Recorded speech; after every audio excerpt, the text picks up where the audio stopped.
special day. This is a very special time. Show me a hill I can climb. Give me a mountain to move, and I'll prove that it's a very special day. I woke up early this morning with gloom on my head. Had a big feeling to climb back in bed. Then I looked in the mirror and somebody said, wake up, wake up. It's time for you to lose the blues, and this is a very special treat. Tell it to everyone you meet that life is all for living and love is all for giving. So this is a very special day. Tell it to everyone along the way that this is a very special day.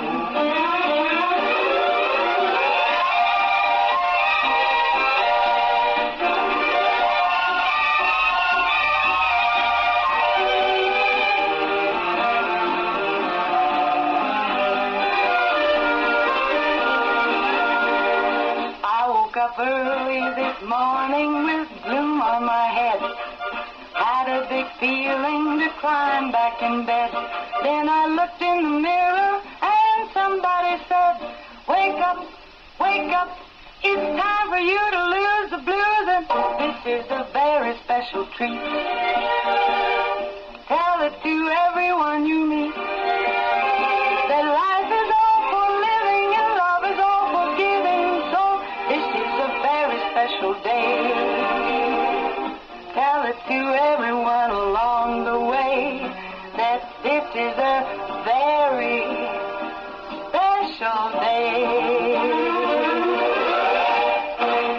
Very special day it is. It's a finally fantastic, maybe just a little freaky Friday, and my partner in crime, my co-host this morning from Salem Crossing, I have Erin. Good morning, Erin. Good morning. Actually, we were together on Monday. Yeah. Are they going to allow us to be together this long, this many times? They really shouldn't. I don't know. I don't know, but I'm so happy to have you with us. And Thank you. Holly's got some things. She's on assignment. She's got some things going. Miss Holly and anyway, and hopefully she'll have a great weekend. But so glad to have you with us, Erin. In the house, this is a paid political program by elect Brian Savilla for House District 69. Hey, I looked up to the stars to make sure I was pulling that out right. We do have Brian Savilla in the house. Good morning, Brian. Good morning. Happy Friday, right? It is a fantastic Friday. I'm not working, so it's great. Yeah, we call it Friday. Was this a built-in snow day for your school? Isn't that nice? Yeah, I mean, I miss the snow, but this day off's kind of nice too. Yeah. It's funny because there's a lot of schools around here that are built-in snow days that have the day off today. Mm-hmm.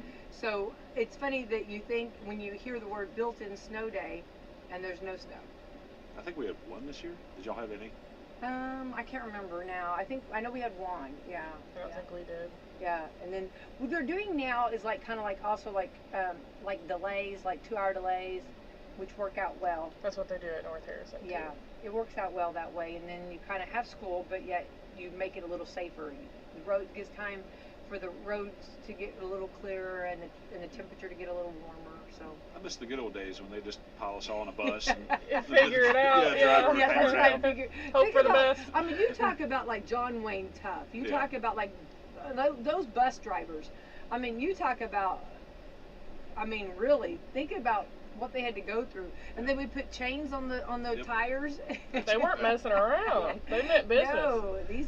No, I actually did teach at a school once that was on a hill, and the kids had to there was construction, so they had to actually walk up the hill both ways. So they literally walked to school uphill both ways.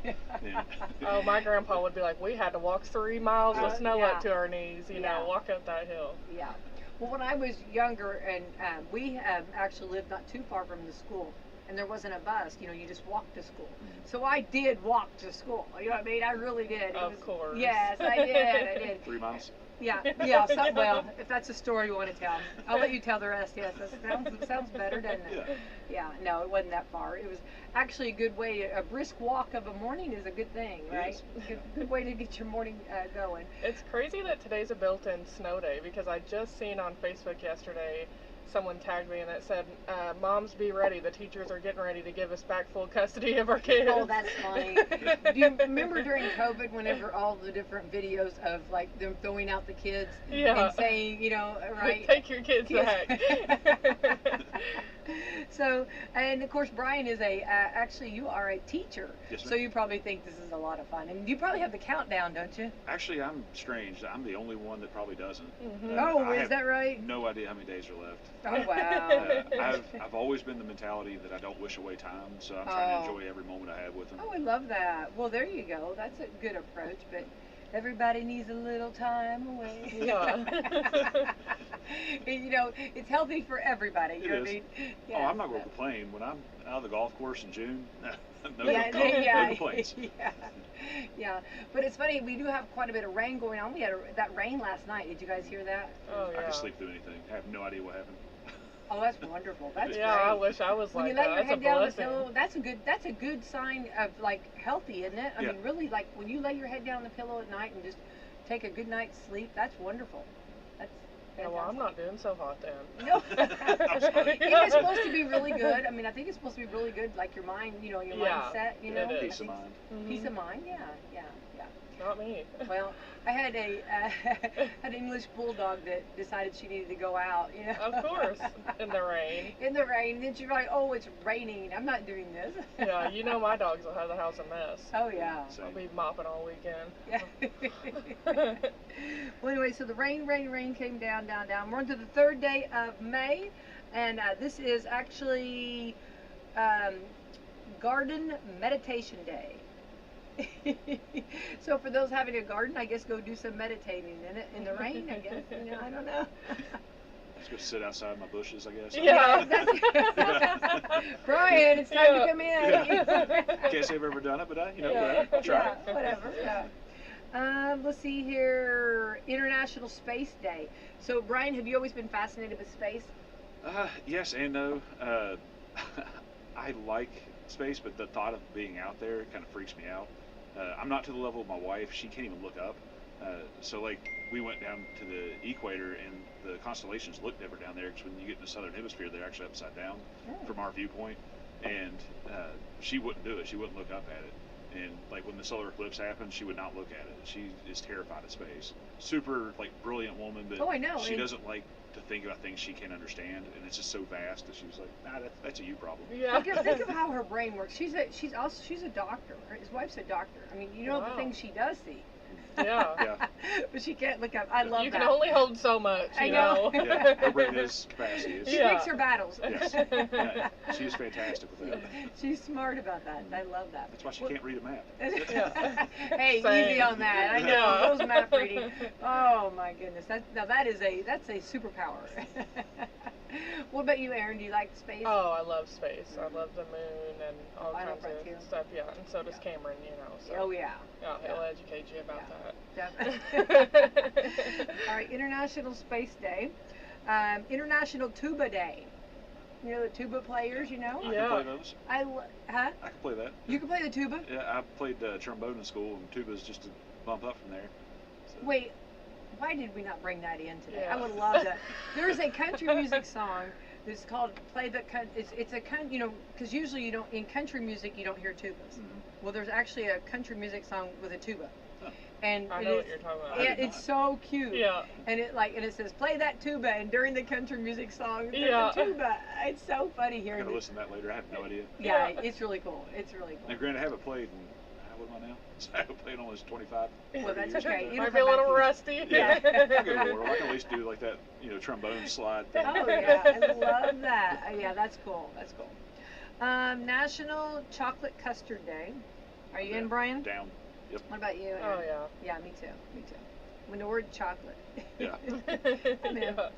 Yeah. National Lumpy Rug Day. You know how those lumpy rugs? I can't stand it.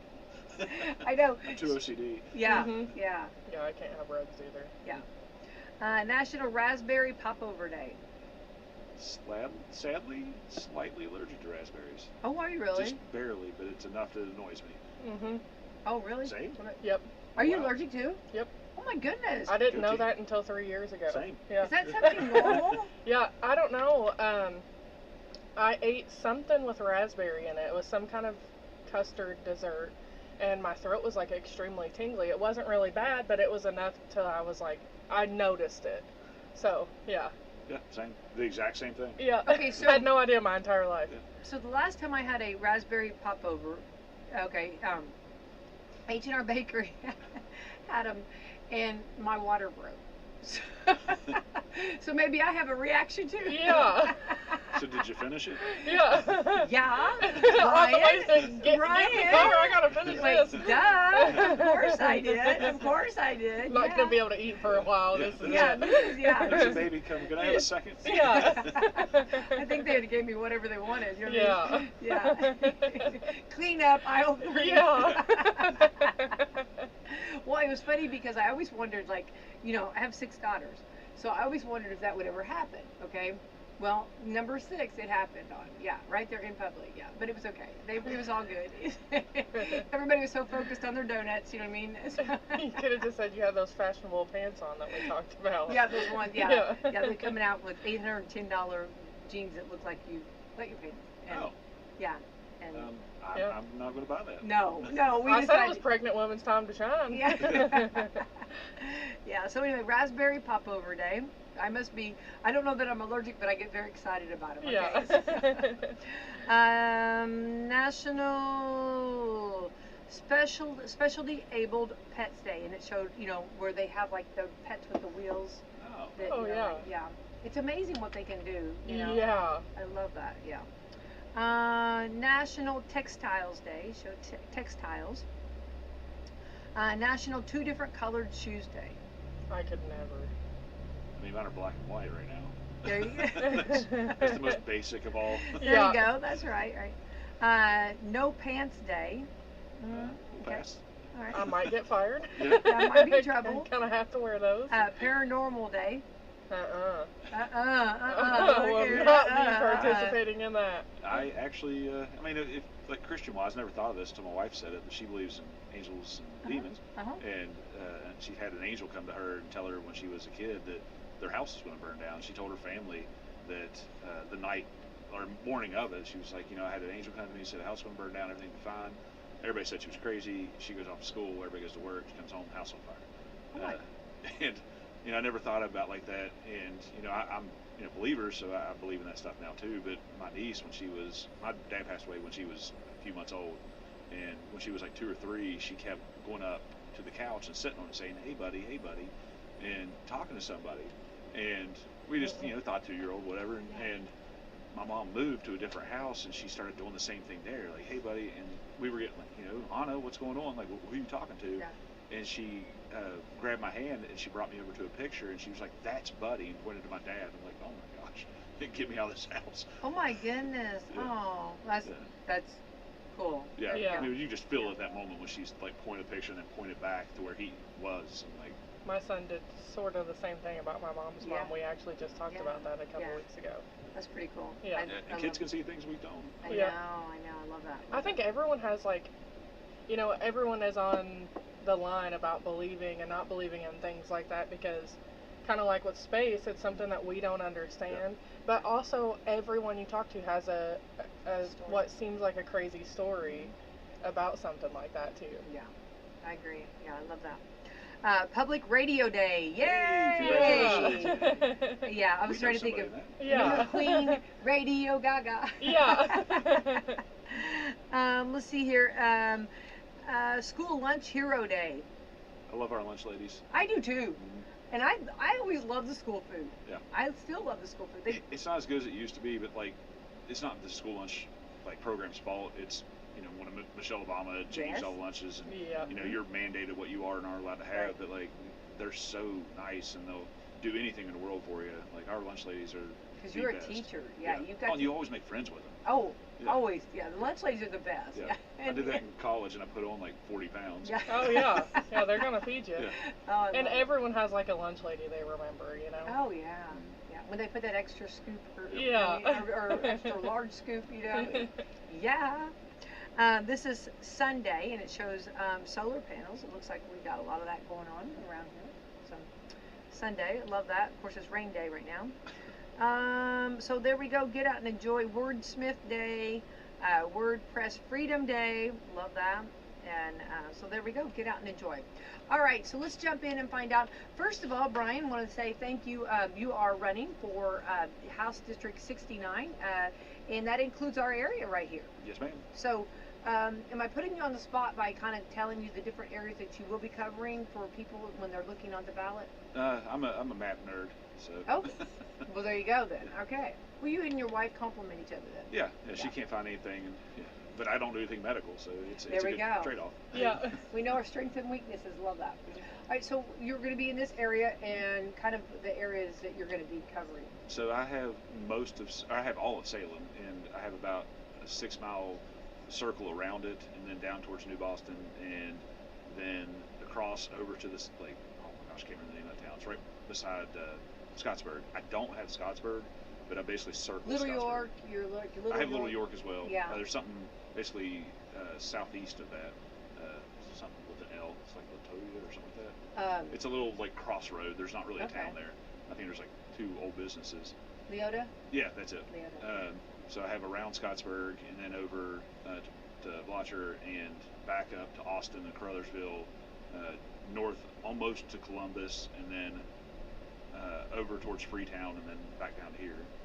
Okay. So it's an odd, it's not super odd. It's just shifted over. So instead of having like all of Jackson County or all of Washington County, it just oddly shifted to the right. Right. Kind of a big area though. Yeah, but it's cool because strangely, if you drive it enough, there's a loop that you can make. So I hit all the towns, and some days I cross back and forth, like hit across Little York and head up towards Tampa Cove. It's not that terrainy of an area, so you can hit a back road and go anywhere you want to go. But I love doing it. Right. I was saying, you ever do a figure 8? Actually, I have, because I've had to be in Salem twice in the same day, and I had to do something else up in Seymour, so. We're Salem. Were we demanding attention?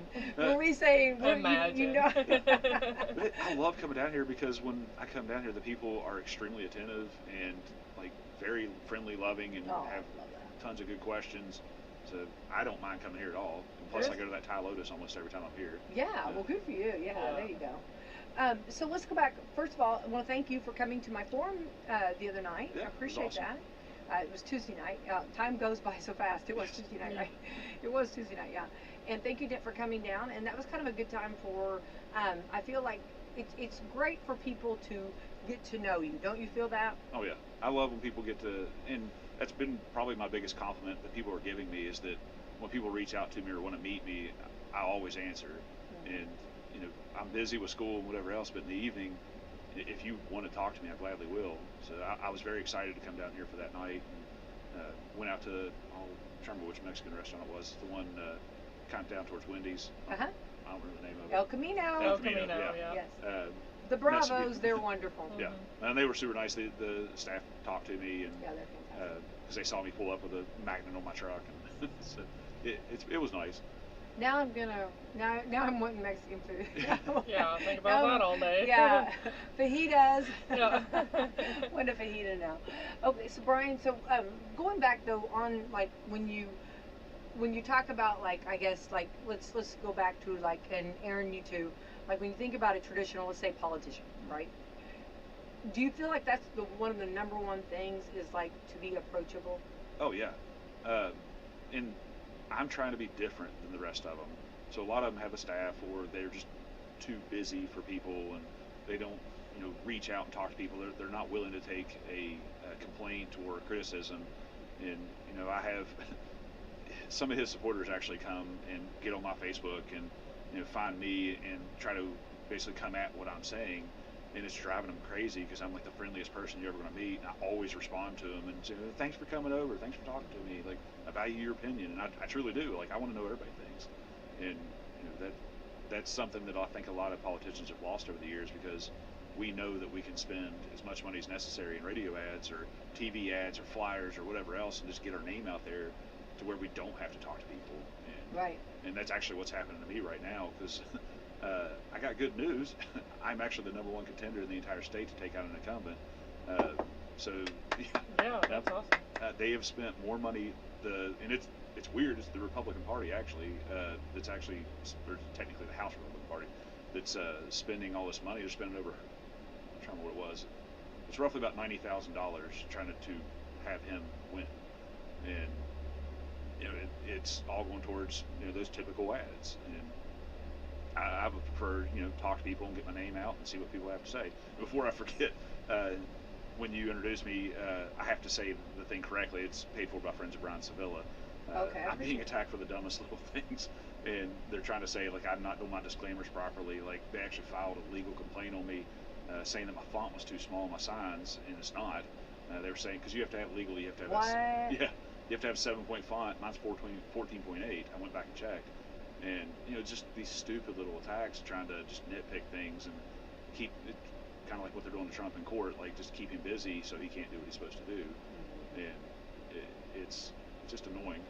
but Well, it shows I'm doing good. yeah, that is They're yeah, doing that's well. a huge compliment. But I think the thing is though, like those little things like that. I mean, that's not really what we're here about. You know Yeah. what I mean, let's focus on The the issues. man, Yeah. and that we're putting in office because just like our forum the other day, like Alex Uli said, these are local issues, and you want somebody representing you, and if you are District 69, House District 69, we want to be able to, like, if Erin or I or somebody wants to talk to you, we want you to be able to listen. Maybe there's something you can do, or maybe there's nothing you can do, but maybe you can explain it. You know what I mean? Don't you feel that that's so important to have that communication and also somebody that you visually can see? Yeah. When there was an example from yesterday. Somebody reached out to me about something that has nothing to do with my office. They were asking about VA benefits, and that's a federal issue. But I took the time and I got them in contact with several people on the congressional level, and it's something a lot. And she thanked me because she was like, "I've reached out to tons of different people, and you're the only ones even responded to me." And I can't tell you how many times that actually happens, where it's just a simple answer. If you just take the time and see what is bugging these people. I've had a lot of people actually recently, both directions. The number one issue I've had is about marijuana, and I've had people go both directions, talking about legalization and also talking about drug addiction. And more people are apt to answer the legalization than they are the drug addiction side of it, because drug addiction is far more complicated. But I love listening to people's stories, and most of the time they're sad because it's somebody's died or in prison or addicted, or but they need to have that release. And I want to be that guy. Same thing with my students. Like, if you need a shoulder to cry on or a story to tell, like, I'm always here. Yeah, I heard. Actually, we do a lot about addictions, and we have a lot of people that we talk with, and if we could solve the drug addiction program or problem, we'd all be sitting here millionaires. You know what I mean? There's no answer. You know what I mean? It's something that you have to pick up every day and just try to do your best in. And we know that, and there's good families that are hurting with a loved one, so good people have fallen into this, and you can see this. I'm kind of addicted to my coffee, you know what I mean? So we all have our our crosses we have to bear and what we have to do. So I think that is a very much and I think people want answers, but there's not one answer to that problem. So I think that is a kind of we can just keep taking strides and try to do the best we can to help families and to help individuals. But I think that I can't speak for our police departments, to our judges, to our jailers, to everybody, but I think they're all would love for there to be a one solution, to this. But I don't think it's something that you just every day you try maybe something different. You try to figure out other. I think that's the key. You said it. The key word, try. And a lot of times we're afraid to. And I think it's kind of like parenting. There's a mom and a dad approach, and I have obviously more of the dad approach. And I was talking to somebody, and they actually liked the idea of limiting welfare to where people can't live off the system forever, because you do find you have since the 1950s when we started urban renewal, a lot of drugs actually head towards places where people aren't working, they're living off the system, they're living in government housing. And if we can limit that to where people actually have to put skin in the game and they're out there chasing the dollar instead of chasing drugs, then it's going to take people away from that opportunity. And I think it was Florida that did something like this, to where if you get caught with a drug crime, like a major one, like you're selling it, dealing, whatever, then you lose your benefits forever. Like you can never get back on the system. And that's more the dad, like the disciplinarian approach, but we need the mom approach too. Like we need the loving approach, and my mind doesn't work that way. So if you got an idea, I'm listening. Yeah. Well, and I think I think everybody, but it's important, I feel like, as citizens, and you are, stepping into a role that would be a public servant. And I think as citizens, we, want to tell our ideas, or, or at least have someone bend that ear for someone to listen to. Yeah.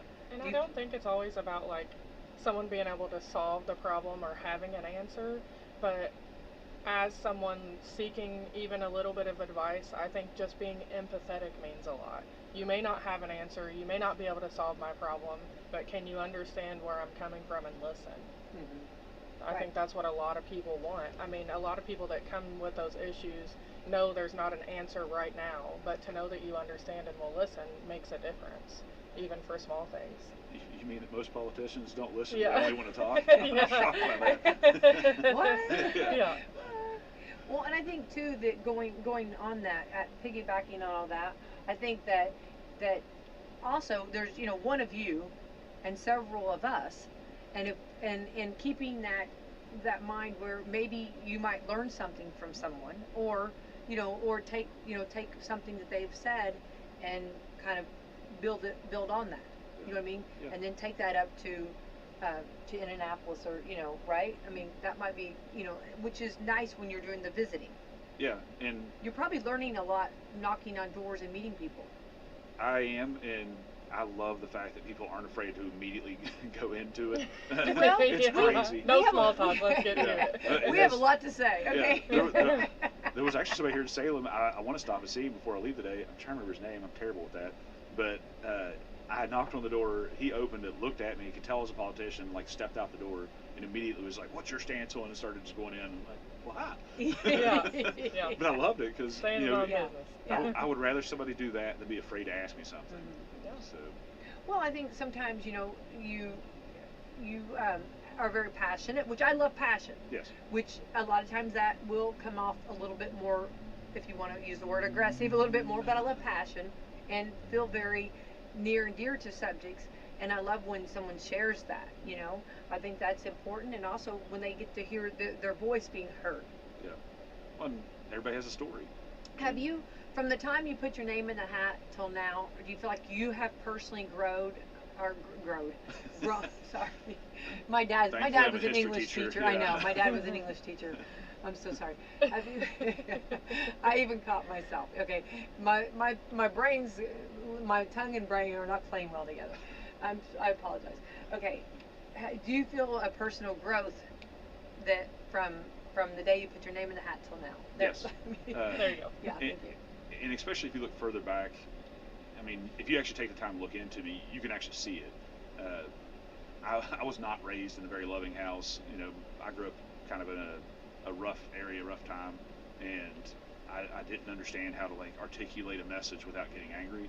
So my younger days, like the first time I was in office in 2010, I did have a tendency to get mad, and it took a lot of time and effort for me to be able to pull that back.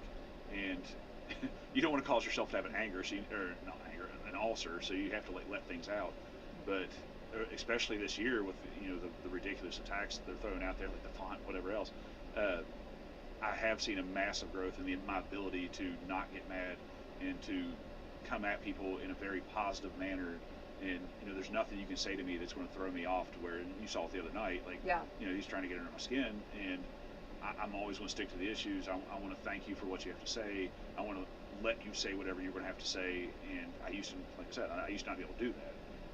And God's calmed me down in my old age, the ripe old age of 42. It's all that meditation you do in the bushes. Yes, in the shrubs. It actually is a lot of prayer. Well, no, you do live that. Yeah. The closer I get to God, living the on more a calm prayer I am. over here. Let me tell you. Yeah. Me too, girl. Yeah. Well, I think that's probably because I think that and should God put you in the office, if you in office, that would be a huge another growth that Yeah. you're going to go through. Because I think anytime you you go through an experience, but let's go back. I'm sorry, I'm going to be all over this page. I apologize, everybody. It's going to be popcorn this morning. Okay, so let's go back, because you're not a stranger to politics, because you actually did some huge accomplishments in another state. Yes. So I was a representative in West Virginia just for 2 years. Yep. The same thing I'm Just doing. for 2 years. That's quite a bit. Go ahead. Well, it would have been longer, but so what I'm doing here, I kind of did there. I'm just being nicer about it here. I'm very direct. I'm not afraid to take on the powers that be. So, like, I've specifically called out the HRCC, which is the House Republican Campaign Committee by name, and because they're the ones that's given Jim like a ridiculous amount of money over the past. Sorry to say his name, but over the past couple weeks. Like, I mean, it's been past like 2.5 weeks they've given this much money, and they have openly been talking about how they want to bring everybody back to this establishment, and they want the status quo, and I don't agree with that. In West Virginia, I did the same thing. When we first got elected, there was 11 of us that were new that brought us into a room and had individual discussions with us eventually, and were telling us, like, this is how you stay here. Like, you keep your mouth shut, you don't ruffle any feathers, you vote the way we tell you to vote, and maybe in a few years we'll put you on a committee as like a chair, vice chair, and we'll let you work up the ladder. But the key is coming back. And I openly criticized them for it. Went to the media about it, and was like, this is how politics is ran. And I've made videos about it on my Facebook about how the system works. And I know when I get in there that I'm going to catch a ton of blowback for that. But it is what it is. I did in West Virginia. I happened to do this during redistricting, and they did away with my district. So they put me and another guy by the name of Troy Andes against each other because we were both very similar, and my district was just essentially eliminated. And instead of running against him because he was a good guy, there was a woman by the name of Natalie Tennant who was undermining our election system, and I, with no money whatsoever, decided to take her on. So I'm not going to run just because I want to hold a position. I see a challenge, and I didn't like the person that was running initially there either, so I decided to step up against her. I didn't like what Natalie Tennant was doing, so I ran against her. And same thing happens here. They can redraw the lines at any time in Indiana. So if I make enough people mad and they redraw the districts and get me out of there, then so be it. I'll either go do something else or I'll retire and go off. Yeah, but going back, so in your 2-year career there, yeah. you passed some. I mean, you did some mighty stuff there. I was in the minority there, and it was not a supermajority of Democrats like we have a supermajority of Republicans here, but it was 64-36, I think. And there was a bill that I wrote called Andrea's Law. It eventually became Andrea and Willie's Law, but we did eventually pass that. And it was basically increasing penalties on DUIs, which is the number one reason why I decided to take on this race, because of what my opponent did. But that was the only thing I actually got accomplished. I killed way more stuff than I've passed because they were trying to increase the size of government. There was a guy that was retiring that they were all friends with, and they wanted to give him a new position that was paying over $100,000 a year, just so his retirement would button up for about, I think it was like close to $60,000. His retirement would go up, and we'd have to pay for that for the rest of our lives, the rest of his life technically. So like little things like that they try to increase the size of government, increase spending, help their friends, whatever. So I would call them out by that, call them out by name, and they would have to either explain themselves or kill the bill. Because if they would have passed that bill, which they didn't, then that would have happened. But I was the one guy who actually stood up and said, "This is completely fraudulent. This is ridiculous."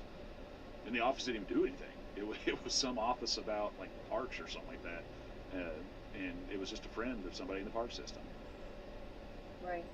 So that was pretty successful though to make some large steps there. Yeah. And then of course you bring that now to our state, and actually that has helped you grow and learn from there to what you want to share now. Yes, I do, and I don't like the go along to get along approach, and we need people in office that are willing to stand against the leadership and say, like, this bill is wrong, this spending is wrong, this tax is wrong, instead of just whatever they say, we'll do it, sir.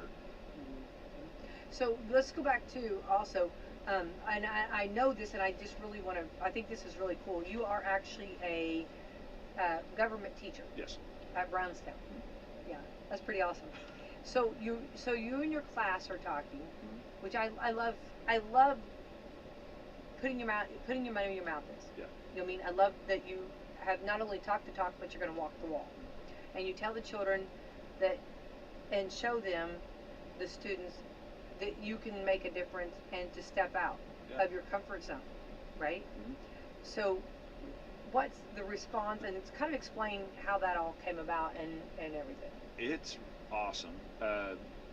There's a post on my Facebook from a couple days ago. I had a football boy that's a student of mine, senior. He texted me, and I mean, it was after midnight, so I was asleep, but it was this massive text talking about how much he appreciated that I was willing to stand against the political machine, and that, you know, I was doing so in a loving, you know, Christ-like manner, speaking the truth, you know, not being negative, not being your typical politician, and, you know, how much more interest he has in, he never cared about politics, never cared about government, and it's like opening his eyes to see how everything works and that you can make a difference, and he's actually talking about possibly running one day now. And it's not just him, like, you know, there's tons of kids that are writing me letters and coming up to me and, you know, telling me directly, like, you know, this means a lot to me that you're willing to do this, because I teach all day and then I politic all evening, and they know I'm exhausted all the time.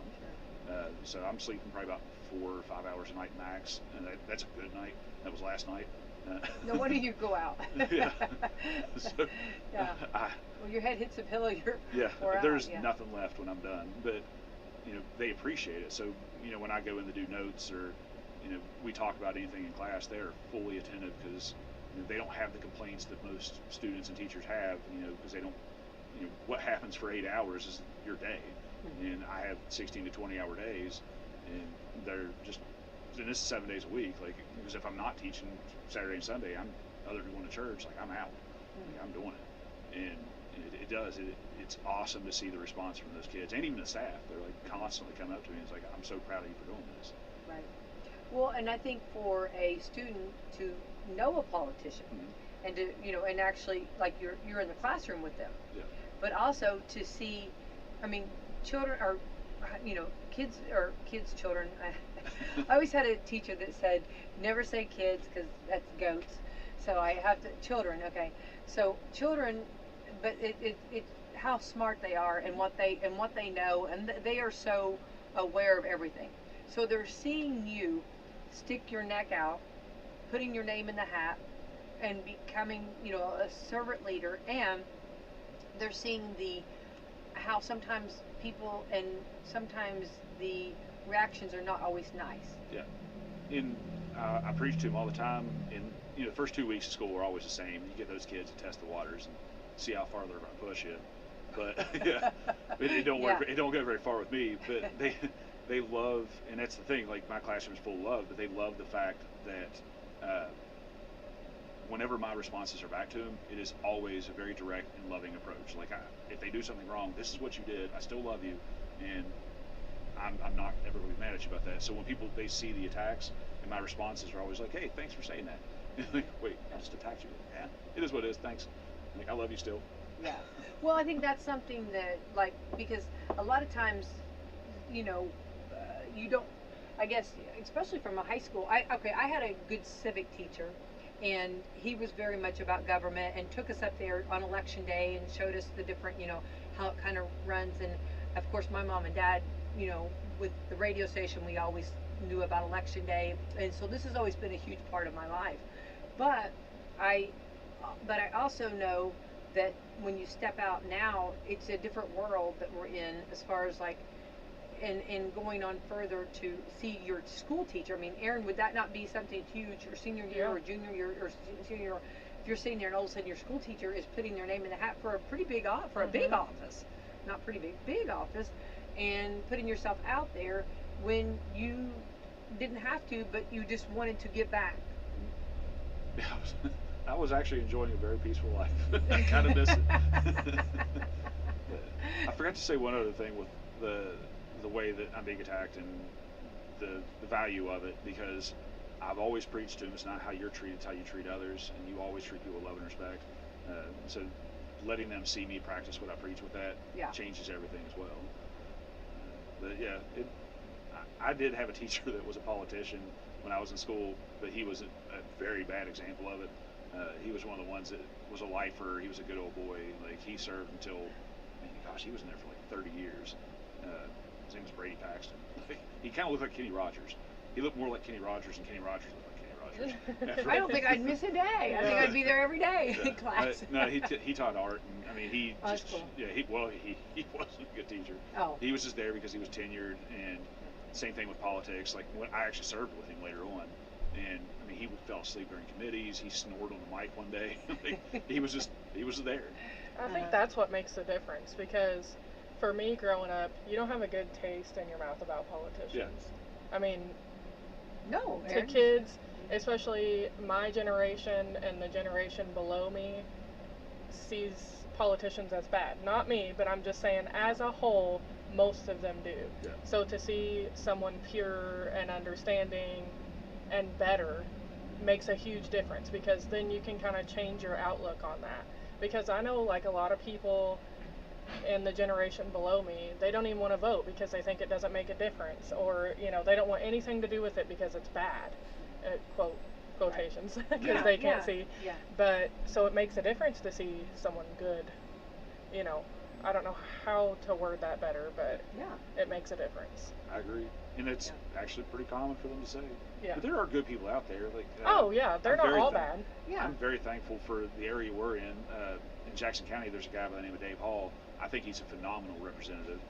There's a guy running down here that I talk to all the time named John Colburn. He's a fantastic guy, a good Christian man, truly doing it for the right reasons. You know, so there's some awesome people doing it, but there's a lot of people that do it for the wrong reasons. Yeah. Yeah, and I think too also, you know, you're right there planting some great seeds for your classroom to Mhm. step out and to like Erin's saying, get involved and to realize that, you know, you're a real person. You know, I mean, you're a real person, and they see you, you know, doing your real job. But then, you know, they're also you put yourself out there. Yeah. I think that's a huge accomplishment. I think that's huge for them, and also hopefully, you know, get them a little excited about it, because we need future. We need future, you know, people running.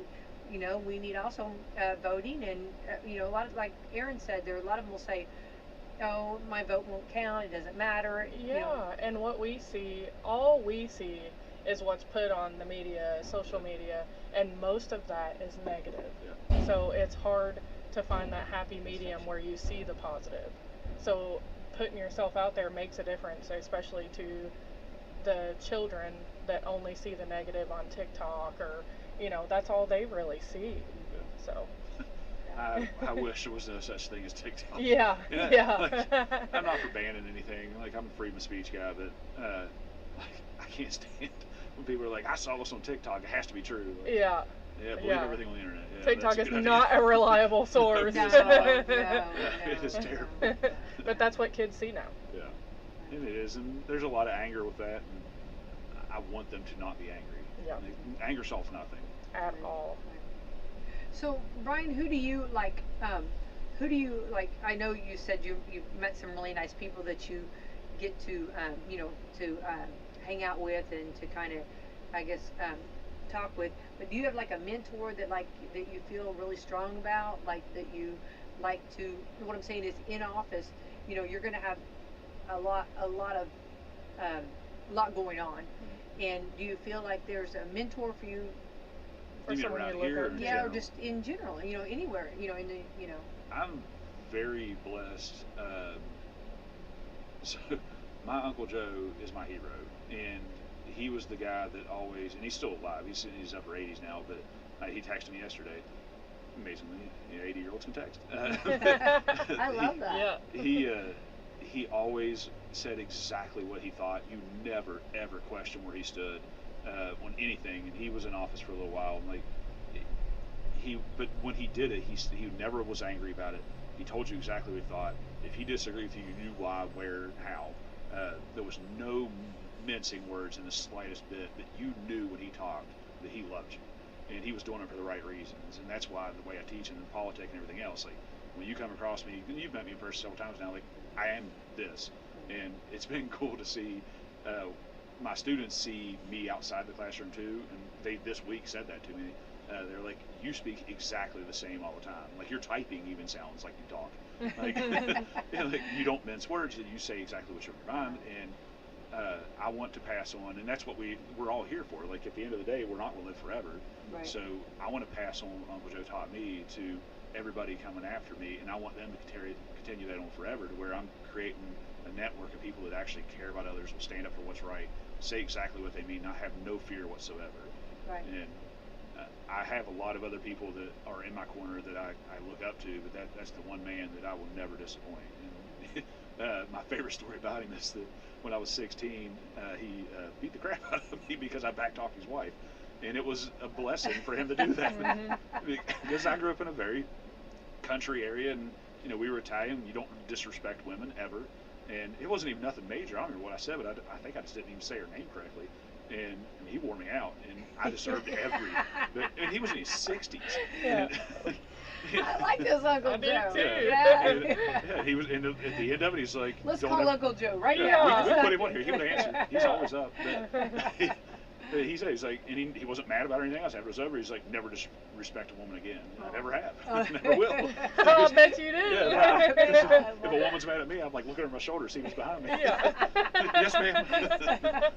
I love that. That's great though. Well, I think that's and it's awesome that you've had that mentor, that person that has been that rock in your life that's been that person, and also showed you exactly like how to make sure you speak freely on how you feel, and I think that's like part of it. I mean, I think in anything, it's you have your opinion, and you will make a difference in what you can make. And we know in politics a lot of times you can't do everything you always want to do. There's laws, there's guidelines, I mean, but you have to do what you feel is best, and when someone votes you in as the representative, we the people trust you, that we put you in office to do the best. Okay. And I think that when you have several areas that you would be covering, of course you're going to have the people that are not 100%, but listening to them, and also realizing that I don't know where I was going with this. I guess what I was trying to say with this is, but it's okay for me, if I didn't agree with you, to talk to you, and and I want to say on a personal note, I've noticed you receive it well. Yeah. You see what I'm saying? Thank you. Because it's like, okay, that's half the person. Okay, like with my radio station, not everybody's crazy about everything that I do. Okay, right? Yeah. I mean, none of us here are 100%. Okay, but and people do tell me things, but it's how I react. You know what I mean? Do I receive it well, or do I fire back? You know what I mean? And I try to take the high road, if you will, and receive it, and maybe there's something I can't do about it or change about it, but at least I've listened and I've received it well. Actually, we kind of talked about that when I first walked in, where like what you're saying, exactly why I'm getting actually independent Democrat votes, and yeah, they've all reached out to me to figure out if I am who I really say I am, and there's one that actually commented on my post that formally ran against my opponent, and they disagree with me as far as policy, but they really respect who I am because they know that I'm honest and they know I'm doing it for the right reasons, and they're openly voting for me. And it's some of the the diehard people. They're like, you have to be red, or you have to be blue, or you have to be purple, or whatever else. That's ridiculous. Like, there's no dividing line truly between us. It's, we all have little variances that we disagree on, and right. It's all about how we treat each other. So I'm actually gaining support from both sides because I'm just a nice guy. Yeah. But I'm not nice to where you can walk over me like Uncle Joe taught me. Like, you're nice, but you're direct. Well, yeah, and there's a balance. Yeah. Yeah, and so I think that's. There's no question where I stand on anything. It's just I'll follow it up with, okay, where do you stand?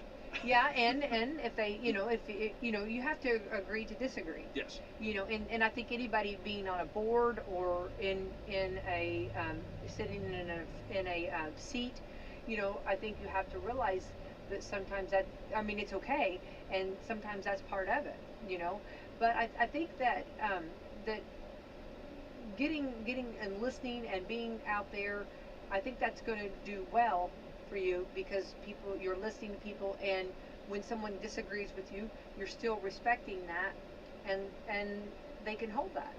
That's their opinion. Actually, just yesterday, somebody was very mad at me because I said that I supported Israel. And I'm not saying that I support a war or anything else. It's just, it's God's chosen people, and I'm never going to turn my back on them. I'm a Christian, and that's my duty.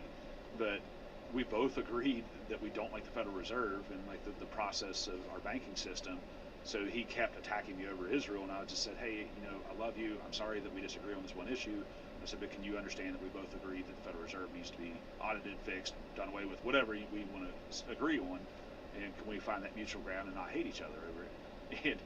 And his response back, you could tell like it started off kind of like he was still bothered, but the farther he talked, it was, man, you're too nice. Like, I don't want to agree with you right now, but I like you.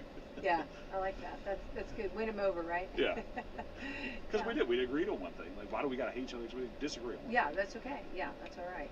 So that's why we're all unique, and that's why we're all different, And so let's talk about, okay, in office, what would you like to kind of see, or just kind of seeing what comes about, just kind of keeping an open mind. Yeah, for a state representative, District 69, what are some of the things, I guess, that you possibly see that will probably become over your desk? What do you think some of the different You never know what's going to come across because it does tie to who the speaker is and what the agenda for the state is. And I have nothing against that. Like I don't know Todd Houston. I hope we get along. But he's going to put whatever forth what he wants to. But my goal is to nitpick that and to talk about things such as I don't agree with the fact that we have one of the highest gas taxes in the state, or not state, in the country. And we don't have the most amount of roads in the country, so there's a mismatch there. Like something has to be wrong, maybe our bidding process, whatever else, and like we need to look into why it's costing us so much money and why we have to keep raising our gas tax so high. Property taxes, I know everybody just got the property bills. In the past 3 weeks, that's the number one thing I've been getting. Overall, it's been weed, which is annoying. It's been what? And like talking about weed constantly is annoying to me. It's of all the issues on the face of the earth, for some reason that's everybody's favorite. It's not everybody's, but it's very common. Oh yeah. But I would rather talk about the things that impact us all. But the property taxes have been coming back, and people are furious about that because they keep going up. Mm-hmm. And I would love to do something about our tax structure, and I've been talking about it openly. And I know it's a pipe dream to where I have to get at least 50 other representatives to agree with me. But I firmly believe we should be overhauling the tax structure instead of having all this nickel and dime stuff, or taxing farmers to death because they have a lot of property. So that way we can pay for all these pet projects and a lot of the welfare system and things that everybody's not benefiting from. So we're robbing Peter to pay Paul. Mm-hmm. So instead of just having all this 100 different directions taxes, we can simplify it, do as close to a flat tax as possible, so we all have skin in the game. We all know exactly how much we're paying. We're not dividing based off of a progressive tax system. Like we don't have a progressive income tax. The same concept, like tax this person, don't tax this other. And I want to talk about those things openly and force them to talk about it. So maybe, just maybe, we can get something done instead of just having the same thing happen over and over again. Right. Well, I think that that's something that paying taxes, nobody enjoys it. It's not and we've all had to pay them. But I think the thing is though, right now in the economy we've got a lot of groceries are up, everything's up so much. Yeah. And it's hard hit for families. Yeah. And in school systems you see all different people in school systems, and I think it's been hard hit for everybody, and I think that taxes going up, of course, everybody a lot of times don't do their homework to find out, like what you're saying about, you're going to have to really dig in to see maybe how to do some different things, but you're willing to do that. Yeah. And that's wonderful, and we want somebody to go to work for us and try to dig in and see if there's another solution or something, because I know that the state was giving an exemption here in our community and they took that away, and that's why a lot of our community taxes went up, which really is it's a huge difference when you're buying groceries. Those, when your taxes, you have to pay those taxes, but also you've got to put food on the table. And a lot of people don't realize it all correlates. So I didn't grow up around farming, so I'm learning as I go. but I was talking to a farmer who's paying close to $100,000 in property taxes, and that directly causes him to have to increase the price of his goods. Like, I mean, you're very limited as a farmer on what you're allowed to sell your stuff for, but it's putting a strain on farmers to where a lot of them have to actually sell out to larger farms. And you're It's sad but true. Yeah, and so you're killing the small farmer, you're killing the family farmer. You're going to eventually have to rise the cost of food. Like, taxes impact us all, and just because you don't pay it directly, you do pay it indirectly, and everybody needs to understand that. Like, you might not, you might feel good about yourself because, like, I'm only paying 4% income tax, but this person over here is paying $100,000 in property taxes. Me and my, like, not to get into it, but like me and my wife pay 6 figures in income taxes. Like, it's outrageous how much we pay. Sure. Well, and that's something everybody's paying taxes, you know what I mean? I think I love that you actually have got to talk to, because we are in a rural area, and I love that you have, because you are, you're a school teacher, your wife's a doctor. I mean, and it's awesome that you are stepping out and finding out how it affects everybody. Yeah. From the farmers to their land and just like that, and we have a lot of farmers that have a lot of land, and they are the ones that feed us. We love our farmers. Yes, I do too. And they're hilarious. We love our They're hilarious. Like, if you want some of the best conversations you're ever going to have, to stop talking to a farmer. Absolutely. They salt of the earth. They'll say anything they want. They have to be fun, right? Yeah. I mean, so many hours on the tractor, you have to have some fun, right? They're a lot of fun, yeah. And a lot of them have radios in their tractors. Yes. Yeah. So, hats off to them. Hey guys, love you. Yeah, we do. No, we do. We love our farmers, and they're the ones that feed us, and we are very blessed because we still have a lot of farmers around here in rural area, but it's a thing that we want to continue to protect them and make sure that they are able to do what they need to do. Yes. And so I love that, and I love that you have went and spoke to several. You've got all different walks of life, in the areas that you cover. Yeah. Well, the only strange thing is a lot of them have the same last name.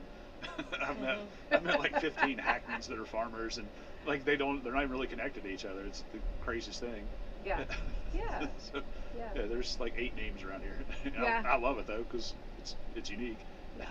Yeah, and we are a lot connected. Yeah. Yeah, but that shows a lot about the culture and the family ties everybody has around here, and partially why we chose here, because we wanted to live in a family area. And now, granted, I'm the only Savilla you're ever going to hear about, but other than my wife, that's a different name. It still cracks me up because it's still happening there. I'll go to doors and they think I'm Hispanic. So. What's funny though, at the forum, they said your name and you said thank you for saying my name right. It doesn't happen often. I just thought it was funny. I was like, okay. There's been at least 20 times that people will open the door and the first thing they say when I say my name, they're like, "You are way taller and whiter than I expected." That's yeah. Well, you know what I mean? Yeah, it is. Yeah. But Savilla, it is. And so let's talk about how is it written on the ballot? How will we see it? Brian Savilla, Savilla. Okay. And it'll be State Representative District 69. Yeah. And if you're in Jackson County, you can hear this. I'm actually running for 2 other things as well. What is it? Precinct committee man and delegate to the state convention. Okay. So, which I'm actually excited for. I'm kind of a super nerd, and I've never been a part of a state convention. I think it'd be fun. And I actually met one of the people running for lieutenant governor the other day. His Micah Beckwith, and that guy was phenomenal to talk to. He looks like Seth MacFarlane, if you know who that is. Yeah, I do. Sure. Yeah. That was the first thing I said to him. I turned around, I was like, "Oh my God, Seth MacFarlane!" Oh my gosh, I love that. And he handled it like a champ. I love that. Well, sure. Super good Christian man, and we're both excessively interested in constitutional literacy, and just really enjoyed talking to him. So it'd be cool to go up there and meet people like him and be able to decide 5 different positions in government. Yeah. Well, I think that you're talking, that you're already excited about, all the things you want to do and all the people you want to meet. And of course, we know that talk about, like, let's say that, the classroom, talk about like you actually are going to learn more, like being in this position than what you would ever learn. I mean, you're going to keep bettering and growing yourself too. Experience. There's nothing better than experience. Yeah.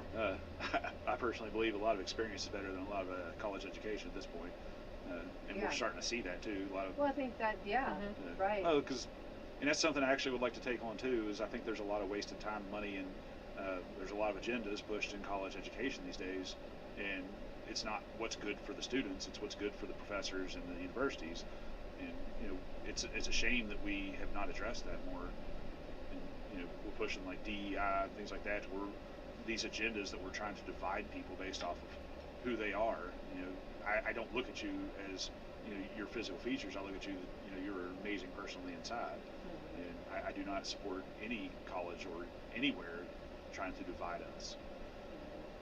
Well, I think that's good, and I think our schools were really working on showing there's other pathways. Yeah. And the different pathways, and I think that works out well for students, and actually they can go ahead and start on their career, on if they have a direction which way they want to go. Yeah. We have a lot of businesses. I know more about the businesses obviously in Jackson County, but like our EMC and Brownstown Lasher, places like that they're working with the schools that are getting kids directly out into the workforce. Yeah. And I have several kids going to lineman school, and they're going to be making way more money than I do as a teacher. Oh, and absolutely. A lot of degrees are actually wasted money, and there are degrees that are good. Like sure. STEM degrees are phenomenal. But if you're out there getting a gender studies degree that's going to make you $15,000 a year, like, there's no point in you doing that. It's just you're paying $120,000 for a degree that it'll take you 20 years to pay back. Yeah, I think that a lot of people are realizing that. I think that's been and I hope they continue to. an awakening for a lot of people too. Yeah. Getting out of school and seeing, and then they're wanting us to pay for their debt. Yeah. Well, we have the dual credits now, where they can just get right in there. It's there's so many great opportunities, and I think we've learned, and I love that it's a new day on that, and also making sure that everybody realizes there's a place for everyone. Yep. And kids are resilient. They're going to figure this stuff out. They are. Yeah. And, sadly, we do have a generation gap to where there was a generation that was forced all to go to college, and they did have to get these degrees, and we're seeing the outcome of it. But this generation seems like it's picking up what the other ones got screwed up on. Yeah. And realizing that they can start making that money and start their their careers early. Yeah. Because as a teacher, a lot of people will tell me that how do you deal with the kids these days? Because kids are different, and they're not. Like, I started teaching in 2006, and kids are no different than they are today. It's how we raise them and the opportunities we're giving them, and the fact that a lot of, and no knock on it. I understand parents are busy and stuff, but like when you have a kid that's on their cell phone for 18 hours a day, and you can't understand why they can't pay attention to anything, there's no wonder. Like, it's kids are addicted to those things, and it's our job as parents and as teachers, and even as an uncle. Like, my nieces or nephews get on their phones too much when I'm around. That cell phone's getting thrown. Yeah. Like, I'm there to spend time with you. And it's treat the kids the way you want them to be raised, and like the way you want to see them in the future. So. Well, you're sitting at a doctor's office, and the pediatrician asks, "How much screen time do they get?" And they're over there on the phone. They got 25 minutes of it sitting there in the office. I'm just kidding. Yeah. But adults true. do just as bad. I know. Oh, yeah. Oh my Adults goodness. might be worse. Yeah. Because our attention spans are worse. Yeah. That's why I have the sign in here. Turn off your phones. Yeah, because we've had a lot of. So. My phone's off at work. It sits on my desk. Kids know it. Yeah, I don't even see your phone over there. It's in my pocket. Okay, Yeah. I appreciate that. Yeah. And I hate cell phones. I miss the good old days, and like I'm just a nostalgia guy. I miss the 90s when we actually talked to people face to face. Yeah, I love that too. Yeah, there's nothing like that human.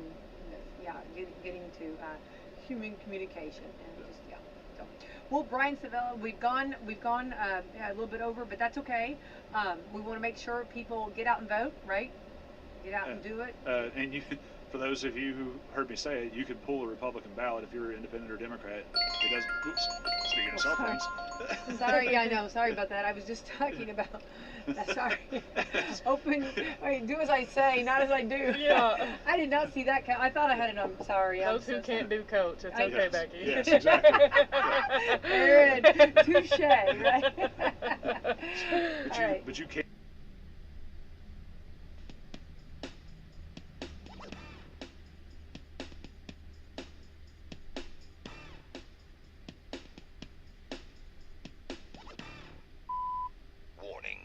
This program may be found offensive by pencil-pushing, bean-counting, research-loving program directors and radio consultant goobs.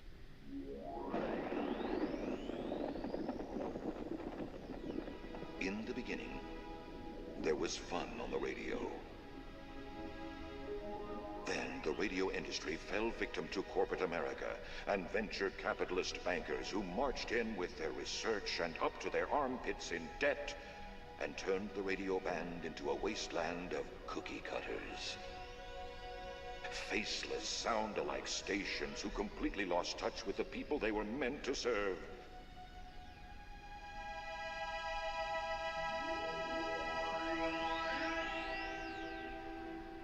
Then there were two voices that cried out in the wilderness.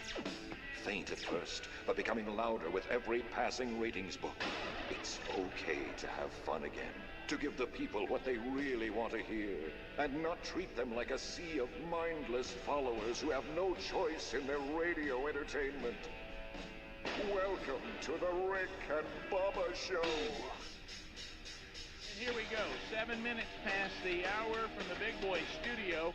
Out on the bleeding edge of technology, coming to you from sweet home, Alabama, to the world, either on America's boldest radio stations on the Rick and Bubba Radio Network, watching us on our YouTube channel, Eddie Van Adler has that for you, listening to us on the TuneIn app, those are all the live options, or maybe you're here via an archive, which is also our YouTube channel, our podcast channel, and yes, even the TuneIn app plays old shows in their entirety.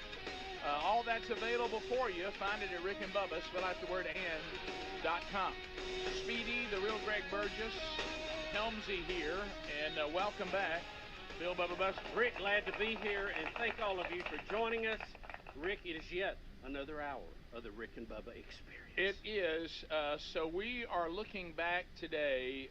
We're celebrating our 30th year. We're in year 31, the final year of the Rick and Bubba Show, and today, in our golden ticket seats, we have people that go as far back as you can go.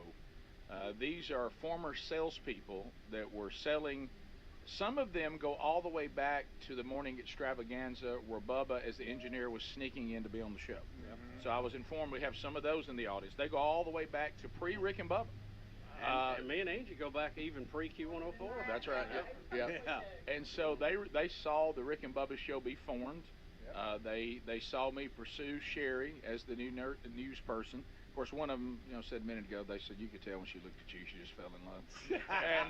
and so we were talking about all that, and we talked about how they worked us and tried to drive us into the ground. Yes. They all have some things that they say were their favorite moments and some things to remember. Some of them experienced stories that you've heard us talk about on the show, but they were there to see it up close and personal.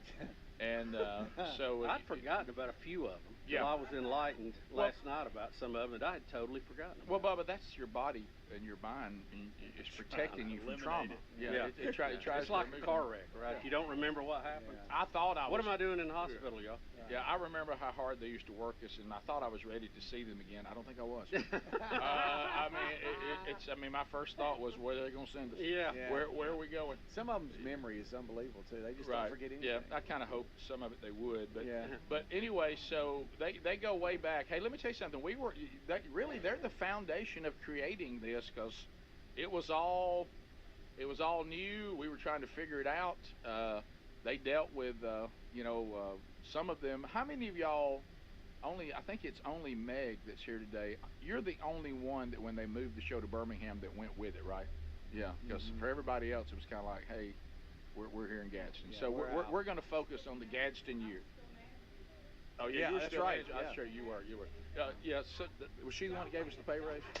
Yeah, we're gonna have to get a mic. No talking out of turn. No talking out of turn. Speedy, you may get the wireless mic. Yeah, let's get the wireless. I'm not gonna give them a mic. Yeah. Well, here's what we'll do. I think we can be. They can be trusted if we'll just keep them kind of corralled. Yeah, that's right. Yeah, and so still have a dump. Yeah, and we'll do. Make sure it's engaged. Over this hour, we'll look back and let them talk about like. They had a specific thing that they remember. Joan is there. She's brought in some of the old T-shirts. I forgot about the Speed Racer T-shirt. Yeah, we almost need to bring him up to the counter too. Do you want to go right here? We can. All right, let's come go. out like Just hang 'em up like there the on czar front. mic used to be. Yeah, just. Y'all want me to bring move? I'm uncomfortable. No, anyway. no, let them come right here, and that way you can Hams, sit. I think you need this Yeah, education. you and Adler and Greg need it. Greg saw some of it from just being my brother. Yeah. So here comes Joan. Joan is coming to the microphone. Joan, tell Here, us. Joan, let me give you a chair. Tell us when you were selling. Hey, Joan, how are you? So I'm gonna ask y'all specific questions, Joan. Good to have you here, by the way. Good to see you. All right, so Joan, I want to ask you this: when did you sell the show? Like, did I arrive as the morning show guy and you were already there, or did you come over after it was already Rick and Bubba? Before. So you sold the morning extravaganza. Yes. And when Bubba was still engineering, coming on a couple of days a week. Yeah, he would come in. He was a guest. Right. Yeah. So you. So Joan, were you there when I was just the engineer before Rick came? Yeah. Okay. Wow. Okay. Wow. So when I was the new Roger Parker. Okay. So Joan, do you have some T-shirts? I saw that some of the older T-shirts, all signed. So do you have a specific memory of the history of the show? Oh, the remotes. The remotes, yeah. And Ernest T. I forgot about that. Yeah. I forgot about that. Yeah, that was and so Joan, you that was the classic. Right? That was there. We got that right there. She's bringing out. And look what's on the back of it. Look at the irony of that. Friends don't let friends listen to country music. Isn't that funny? Because we were fighting all the big country music stations now, and then finally we found out if you can't beat them, join them. You know it? Right. And there's a Speed Racer shirt. So how long did you sell the show, Joan? Until it came to Birmingham. Okay. So and I even came to Birmingham. You did. Yeah. And so when you look back, I know that one time you had Bubba and I do a remote. It was on Christmas Eve, I think. Christmas Eve at a furniture in store. Piedmont, Alabama, at a going out of business sale that happened there quite a bit. An annual going out. Yeah, well, twice a year, I think. Yeah. Jim Morrow. Yeah. And somebody got my phone. Right. Well, and we my were camera. We were not happy. It was a camera then. You're right. You had set that up on Christmas Eve. Yeah, we were not thrilled about it, and you know how sometimes people can be jokesters, and I think Rick took your camera and left you a nice little photograph. Yeah, I mooned Joan on a photo, and left it. Yes. Yep, left her. We went off in a room, and I took a picture of my rear end to moon her for doing it, and then it would be developed, and I knew that she would go into shock after it would. Well, see, and think too, this is before digital cameras. Right. Yep. Yeah. So you don't know that picture's on there, right. And you carry it to be developed at Walmart or wherever you got your developing done, right. And they probably called you, Joan, at some point and said, "What kind of picture are you taking here?" Yeah. Inappropriate. Yeah. It was just a moon. It was a way to show that we were not happy to be there. I think you got the message. Yeah, this was this was old Rick, and so unfortunately Joan thought it was Bubba. Yeah. Yeah, I don't know. Right. Joan, why did you assume it was my butt on there? Why not? 50-50 shot. Well, we had some get together at your house. I can't remember if it was a birthday party or something. Right. And Rick was not there, but I was there with Betty. Yep. And you were going to have a little fun back, and you got a giant print of it made and brought it out to embarrass me. At what point I had to announce, that ain't my butt. No, I think Betty did. Betty did. Betty did. Betty said that's not my husband. No, that's She said that's Rick's butt. So so Joan, thanks for bringing all the stuff here. We'll come back. We got more to talk about. We'll let all of them tell you their memories. You're gonna hear legends of some. These are some of the people that actually sowed the pigskin roundup. You've heard people say for years that call the show and say, oh, if you James Spann, he still loves pigskin roundup, and some of these ladies, if not all of them, actually sowed that show too. We'll be right back. More Rick and Bubba coming up. Rick and Bubba. A wave of concern is washing over America. Recent studies reveal that an astonishing 56% of our fellow citizens report feelings of anxiety or dread about the upcoming presidential election. Hey, this is Rick. This is why we're standing with AMAC, the Association of Mature American citizens. Now listen, AMAC is more than a senior discount organization. During these challenging times, they fight for common sense and hope our nation returns to traditional American values. Now, as an AMAC member, we're not only going to enjoy money-saving benefits, but also the AMAC magazine, free Social Security and Medicare advice, a trusted voice in Washington, and a community of like-minded patriots who love this country. Take advantage of this election year special, 4 years for $30, and be part of the solution over the next 4 years by becoming an AMAC member. You're strengthening a movement dedicated to preserving the principles we hold dear. Join now, amac.us/Bubba. That's amac.us/Bubba. There's also a link at rickandbubba.com. Most emergencies come without warning, and when the next one comes, you won't have time to pack and prepare. It's better to get ready now before an emergency strikes. Start with a 4-week emergency food kit from My Patriot Supply at preparewithbubba.com. Helping millions of Americans prepare since 2008. My Patriot Supply are experts in self-reliance. Their 4-week emergency food kits offer over 2,000 calories every day, and these kits last up to 25 years. Go to preparewithbubba.com, save $50 a kit. Diabetes, high blood pressure, anxiety meds, everyone's on them. If you're a 50-year-old male, maybe a bit porky, and you may even have type 2 diabetes, $1 million of term insurance may only cost you about $200 a month. Call Term Provider. Speak with Big Lou at 800-568-2790. Big Lou will find a term life policy for you even if you have type 2 diabetes, are overweight, or have high blood pressure. Term Provider has helped thousands of people like you who think they can't afford term life insurance. To buy $1 million of affordable term life for you, all you need to do is call Big Lou at 800-568-2790. Lou will make sure the scales are tipped in your favor. Call 800-568-2790. Big Lou will answer your call and work to fit you into a term life policy that you can afford. Remember, Big Lou's like you. He's on meds too. Call 800-568-2790, 800-568-2790, or biglou.com. Guided by the West, the first Boot Barn store opened its doors 45 years ago, establishing a legacy rooted in honesty and hard work, driven by those who make our country so great. With our 400th store opening this month, we're reminded of our mission to offer everyone a piece of the American spirit, one handshake at a time. Thank you for allowing us to support our American heritage. Boot Barn, keep West. Taco Bell just dropped the new Cravings Value Menu. Now you can get 10 items for $3 or less, which means you can get the food you want for the price you want. It's almost like you can have your cake and eat it too. But in this case, it's a double-stacked taco from the new Cravings Value Menu. So basically, you can have your double-stacked taco and eat it too, which is a lot crunchier than cake. The new Cravings Value Menu is here. Get it at Taco Bell today.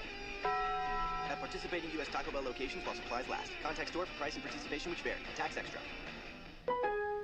At Lowe's, save big every day when you buy in bulk. Save 10% when you buy 68 or more OSB sheathing. Plus, get an extra 5% off every day on eligible purchases when you use your Lowe's business credit card.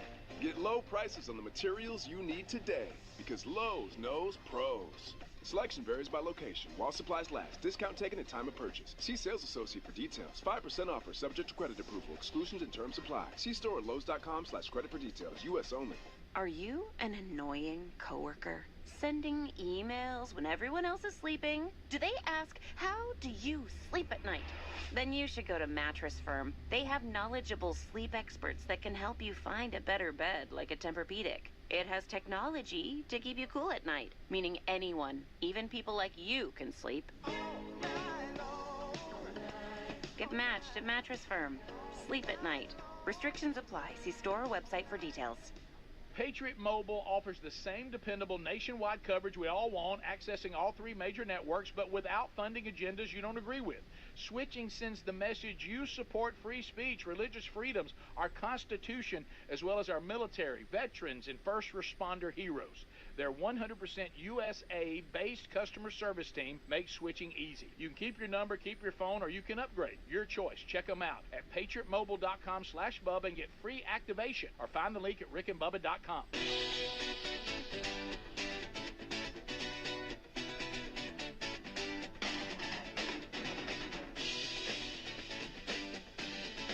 They have been at this for over 30 years now.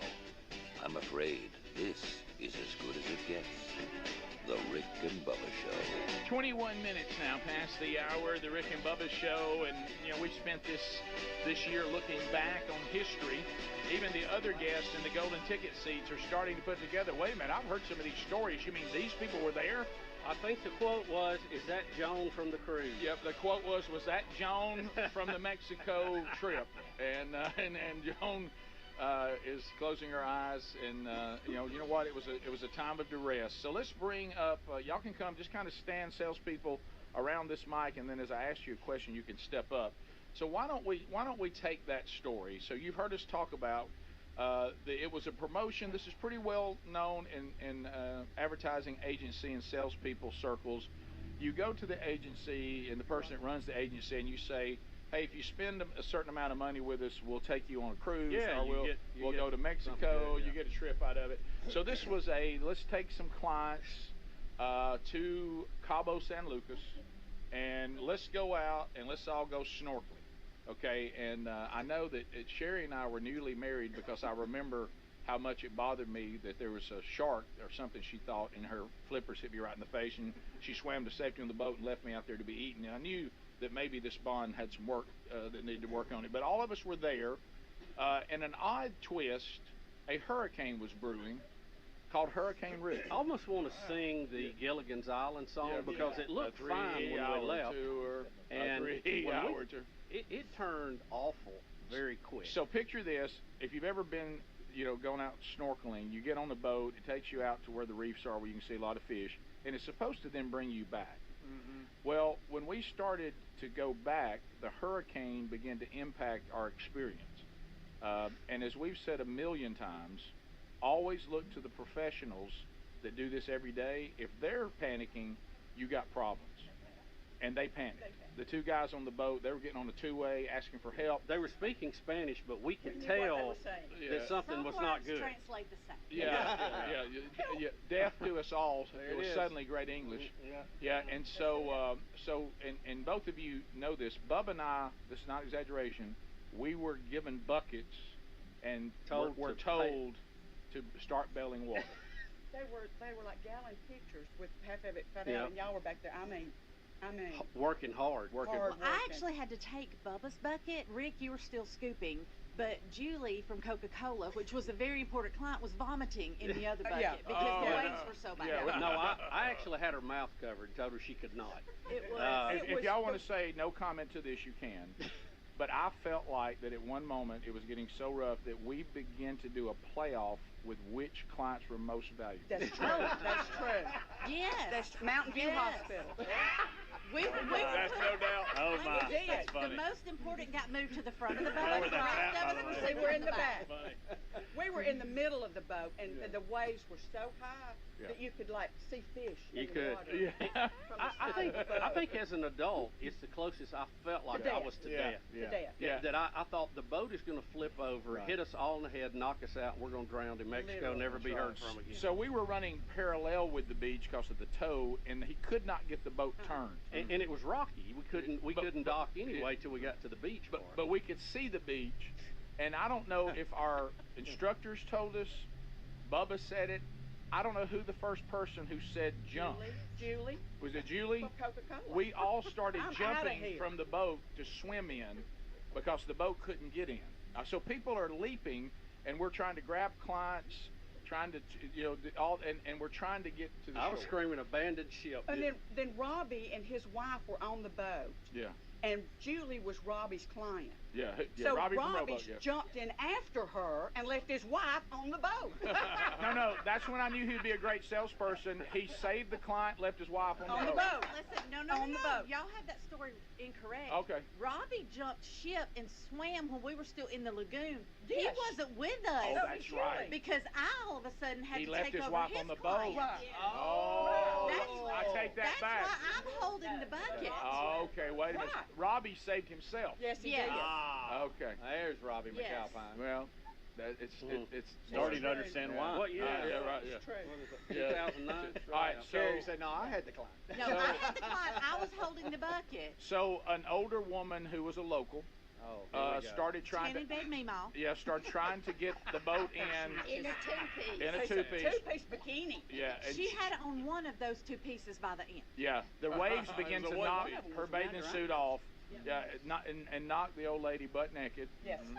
And she was still But she was standing. He was holding not that the only rope. one that the waves Yes. got Yeah, hold that of. rope. She Because kept pulling when though. I bailed off, there was a wave up, and so there were parts of her body that were face level with me, and then as the wave went down, they dropped. Right. But all of a sudden, I'm like, Meemaw's naked. Yeah, she was, and she like an old leather glove. God love her, the sun. Yeah. So A lot of sun. Joan, I'm gonna ask you if you would like to say what. Joan, come over. Would Okay, you, good? Joan? Would you like to say what happened to you on the beach when you? Step Oh, up, I Joan. will. I will. I know you will. I will. That we know. Joan, if you'd rather us not, we won't. Go ahead. Okay. Go ahead. Okay, Joan did give permission to Angie to say it. So we're on the boat, and the only two left on the boat are Joan and I because we can't swim. Oh. Okay? no. And I've got all my stuff in my Q104 bag. I'm ready to jump. And I start to jump, and the boat goes up, and Bubba starts hollering, dive, dive, dive. I'm like, what? So I jump up. I can't swim. I go into the water, and I'm like, oh, it's going to hit me. The boat was coming for my head, and I come up, and I'm looking back, and Joan's standing there going like, I'm the only one left on the boat. Joan. So then We left Joan Joan. jumps, and she comes up out of the water, and she walks up on the beach, and I'm standing there next to Bubba. She hands me her items and turns around and walks back into the water, and Bubba says, I'm listening, Angie. Jones- I want to hear your version of it. Joan's putting the P in the Pacific. Right. Yeah. Oh, got Joan, it. God love it, was traumatic, wasn't it? It was traumatic. It was. Couldn't hold it any longer. Yeah. Yeah, kind of wish you hadn't been on display. Yeah. Big ocean. Yeah, it's a big ocean. Big but ocean. but we made it out. Yeah, we all made it out safely, and all of our clients did get back safely. They did live. Yeah. They did live. Not as much intrigue in our next offer for a client trip. No. I think we never had another one, did we? I think we That changed. was it. I think we That was even it. changed it and said if you don't sign a year contract, we're going to take you back to Cabo San Right. Lucas. Right. And isn't this best of on Smell of Success? Is that the one it's on? Yes, it is. Okay. If So you go you're to out there- Apple, yeah. that's the reason why I think our golden ticket seats were like, which one is Joan? That's right. And there she is. Yeah, which one was Joan? That's her right there. Yeah. All right, so when we come back, we'll let these salespeople talk about some of their things. I mean, selling pigskin roundup. I know we've had people talking about Big that. me, baby. Yeah. That was and the fact that they set a record by doing 9 remotes in 6 days. One time, a sales record. Sorry, man. A sales record. I was trying to pay my bill. I know you nearly killed your show though. I know. I mean, you literally drove. It got real close. And where they tried to kill me, they kept selling me late night remotes Yeah. when they knew I had to get up the next morning. Right. State fair, baby. Man. State fair. Fair, baby. All right, so we'll come back. If I go to bed now, I get 3 hours. Right now. So here they are, the sales team that launched the Rick and Bubba show. Also, we'll ask them, do they think that there was any shot this show would last 31 years? It's all right. Just be honest. We can take it. More Rick and Bubba coming up. Bottom of the hour. We'll be right back.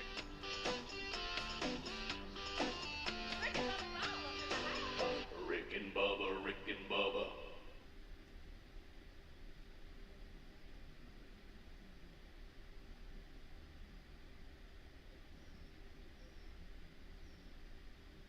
A wave of concern is washing over America. Recent studies reveal that an astonishing 56% of our fellow citizens report feelings of anxiety or dread about the upcoming presidential election. Hey, this is Rick. This is why we're standing with AMAC, the Association of Mature American Citizens. Now listen, AMAC is more than a senior discount organization. During these challenging times, they fight for common sense and hope our nation returns to traditional American values. Now, as an AMAC member, we're not only going to enjoy money-saving benefits, but also the AMAC magazine, free Social Security and Medicare advice, a trusted voice in Washington, and a community of like-minded patriots who love this country. Take advantage of this election year special. 4 years for $30 and be part of the solution over the next 4 years by becoming an AMAC member.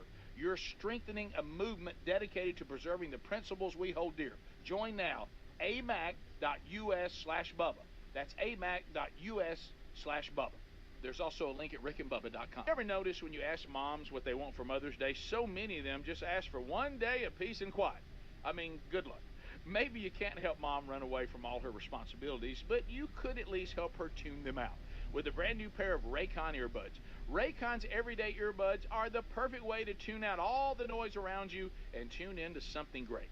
Their audio quality rivals all the big audio brands you know and love at a price you'll love even more. With 8 hours of playtime and 32-hour battery life, Raycons are perfect for all-day listening.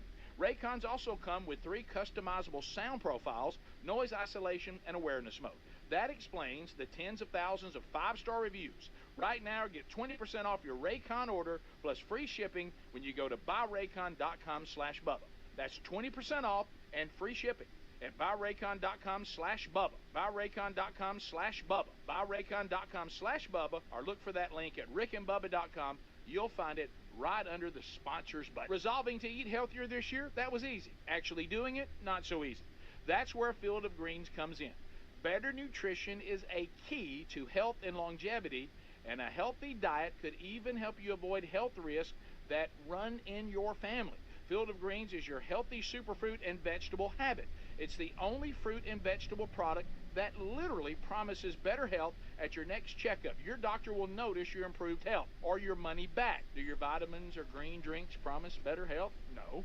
I love this stuff and definitely feel healthier taking it. Each superfruit and vegetable in Field of Greens was doctor selected for a specific health benefit. Some support your heart, lungs, and kidneys. Others support metabolism for healthy energy and weight loss. If you're resolved to get healthier in 2024, it starts with Field of Greens. And we got you a 15% off first order with free rush shipping.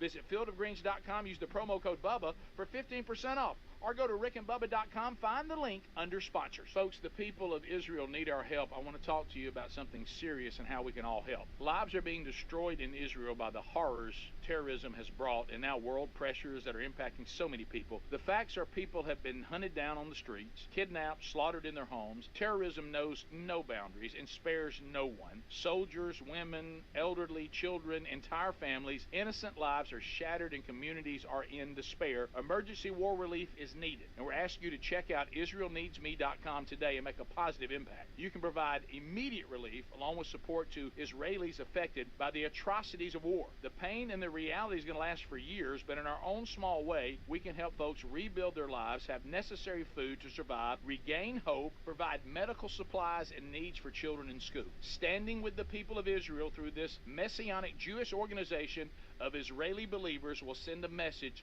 they're not alone.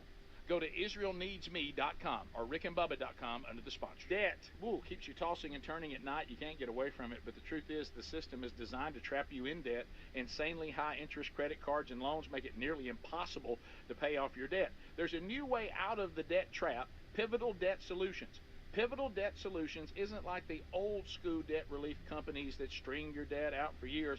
They have new aggressive strategies that can end your debt faster and easier than you thought possible. Pivotal Debt Solutions can cut or even eliminate interest. They find programs to write off your balances so you owe less. Pivotal Debt Solutions can stop those threatening phone calls without bankruptcy and without a loan. The bottom line, they find every solution possible to end your debt permanently. Before you do anything, contact Pivotal Debt Solutions first. Talk to them for free. Find out how fast they can help you get out of debt. Just visit zapmydebt.com. That's zapmydebt.com. zapmydebt.com or rickandbubba.com under the sponsors button.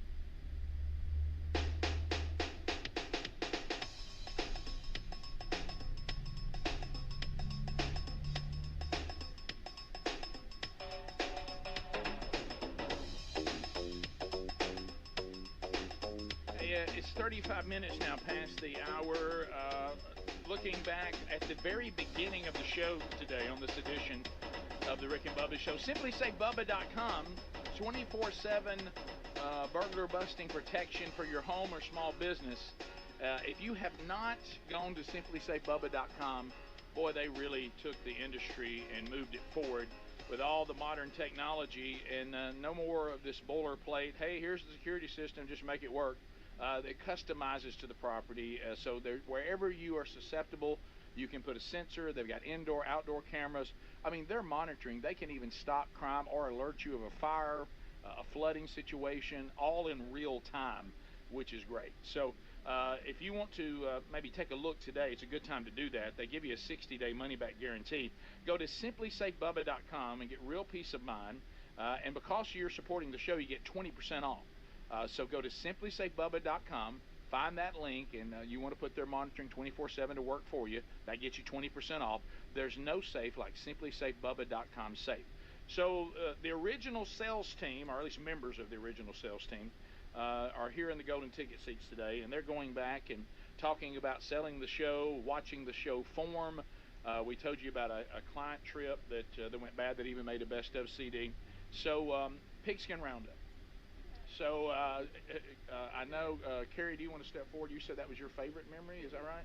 Or Mag, y'all come right. So Pigskin Roundup. If the audience doesn't know what this was a Friday night show, and really in those days, if the idea could be monetized, we were going to do it. And very few things were passed on. And I remember the Hammer was not exactly fired up about our idea to do a high school scoreboard show on Friday night that would make fun of high school scoreboard shows. Right. And he did not. He was like, and then all of a sudden, these ladies started coming in with, I'm talking about people wanting to get on board. It really was a pretty easy sell, wasn't it? Oh, yeah. Yeah, because they were calling us. We weren't having to and call we them. kept coming up with different ideas for different parts of the show, like the, of course, player of the week, but we do the fourth down or the best play. We were selling concession stand of the week. We were selling all concession stand of the week. Mystery meat. Yeah. Mystery meat. Yes. Yeah. Remember the cow udder machine that y'all had? Can't forget that. Yeah. Can't forget that. I love those teeth. Yep. Cannot forget that one. As a matter of fact, Mark from Larry and Mark, who brought in the Wild Game. Hey, Mark. He said, I'm laughing my head off listening to the flashbacks. I want to come up before the year's over, and he's going to too. Okay, cool. So, and Mystery Meat, that's when Larry and Mark would cook some animal they had killed, and they would bring it in and not tell us what it is, and then we would have to eat it. It And was then they would tell us. terrifying. Then they would tell us what it is. Yeah, and all of it tastes like chicken. That's what they'd say all the time. Oh, it tastes like chicken. And we'd be like, no, I don't want to do that. I think we ate some things we should not have eaten. I'm pretty no sure doubt. turtle was served. Oh, that was minor. That was minor. That was minor. Well, nutrient, I thought, That was was probably it. the worst one because it's a giant rat. The one night that I was there, And Greg, it you was would stop by, Nutrient. right? Nutrient. Yeah, it was Nutrient, and that, like I said, it's a big giant rat, basically. And you know, with an orange tooth. we even had a marketing thing for them that we had a client that did absolutely. Larry and Mark and guessed the, I think we put them on a remote, actually. Probably so. so. Well, if you remember, think about this. We had the Daily Show going. We had Friday Night Pigskin Roundup. We had the Rick and Bubba softball team. We had a remote every single Saturday. So thanks to y'all. But the ones on Friday what got me after the show because you couldn't recycle before Pigskin Roundup. That's right. Thank you, Angie. That's the one about killed me. Yeah, well, that was it because Pigskin Roundup didn't even start till, was it 9:30 or 10? Yeah, it was like 9 or 10 at night. 10 We at weren't done night. till midnight. Yeah, and we would finish at midnight, and everybody said that, I guess it was because of all the things we just told you, that there was a tone to that show that forever be its own. It's like we came in there and we were completely crazy. I think we were maniacal.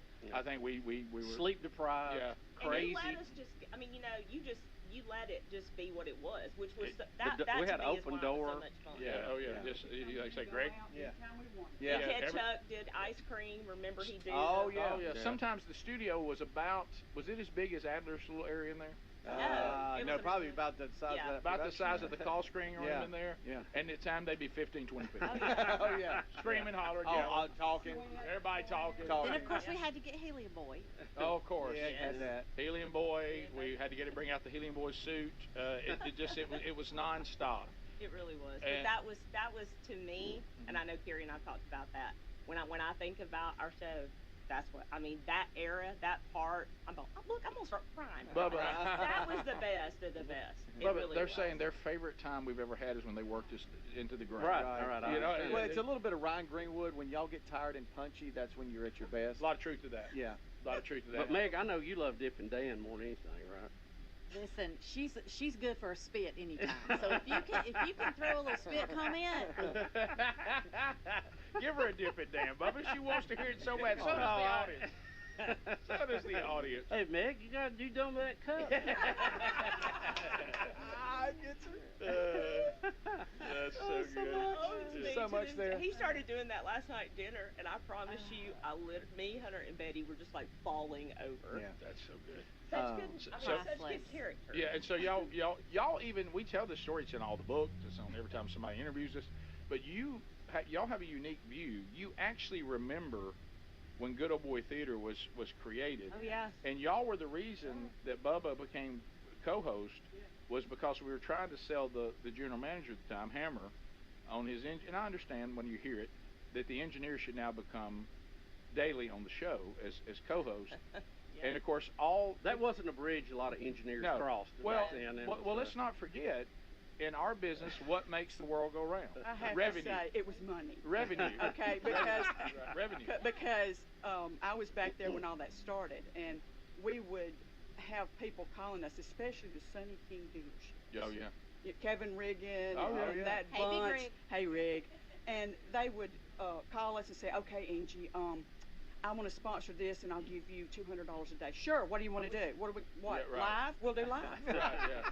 But whatever. Do you remember? So we did Good Old Boy Theater, and Bubba and I had worked that out over a lunch, and we do it, and of course, nothing helps more.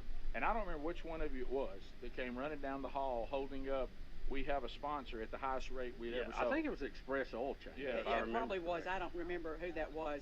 Might have been Deborah. I don't remember. Yeah. I just remember that once that happened. Yeah.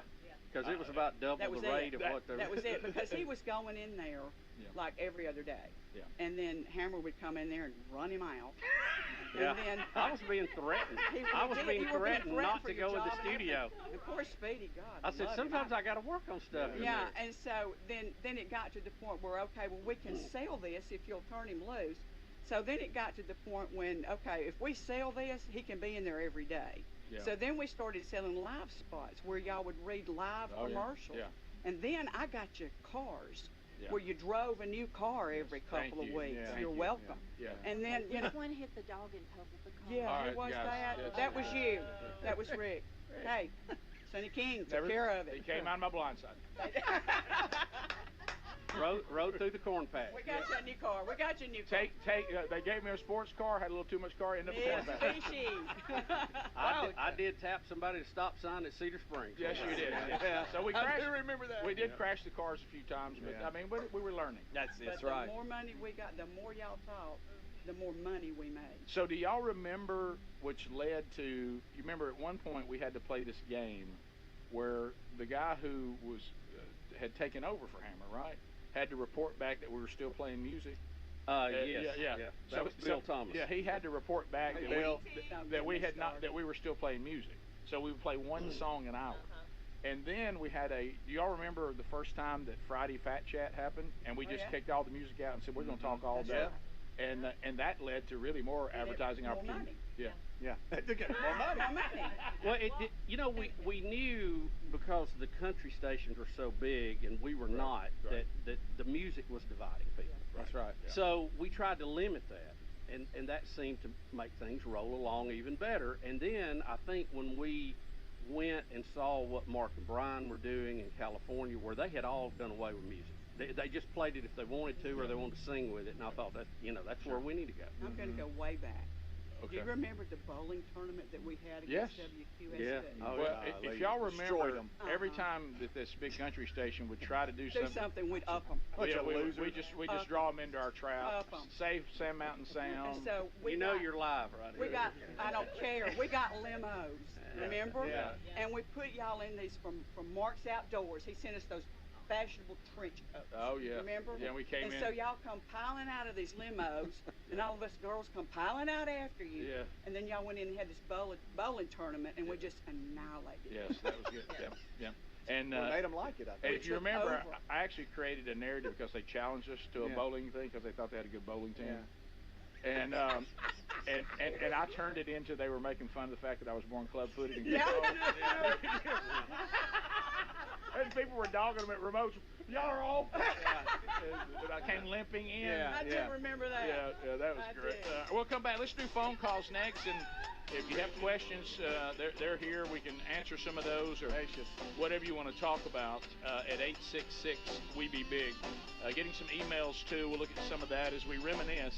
Also, we'll have the The first sales team ever, along with our other guests in the golden ticket seats, kind of spin the wonderful wheel of canned meat coming up next hour as well.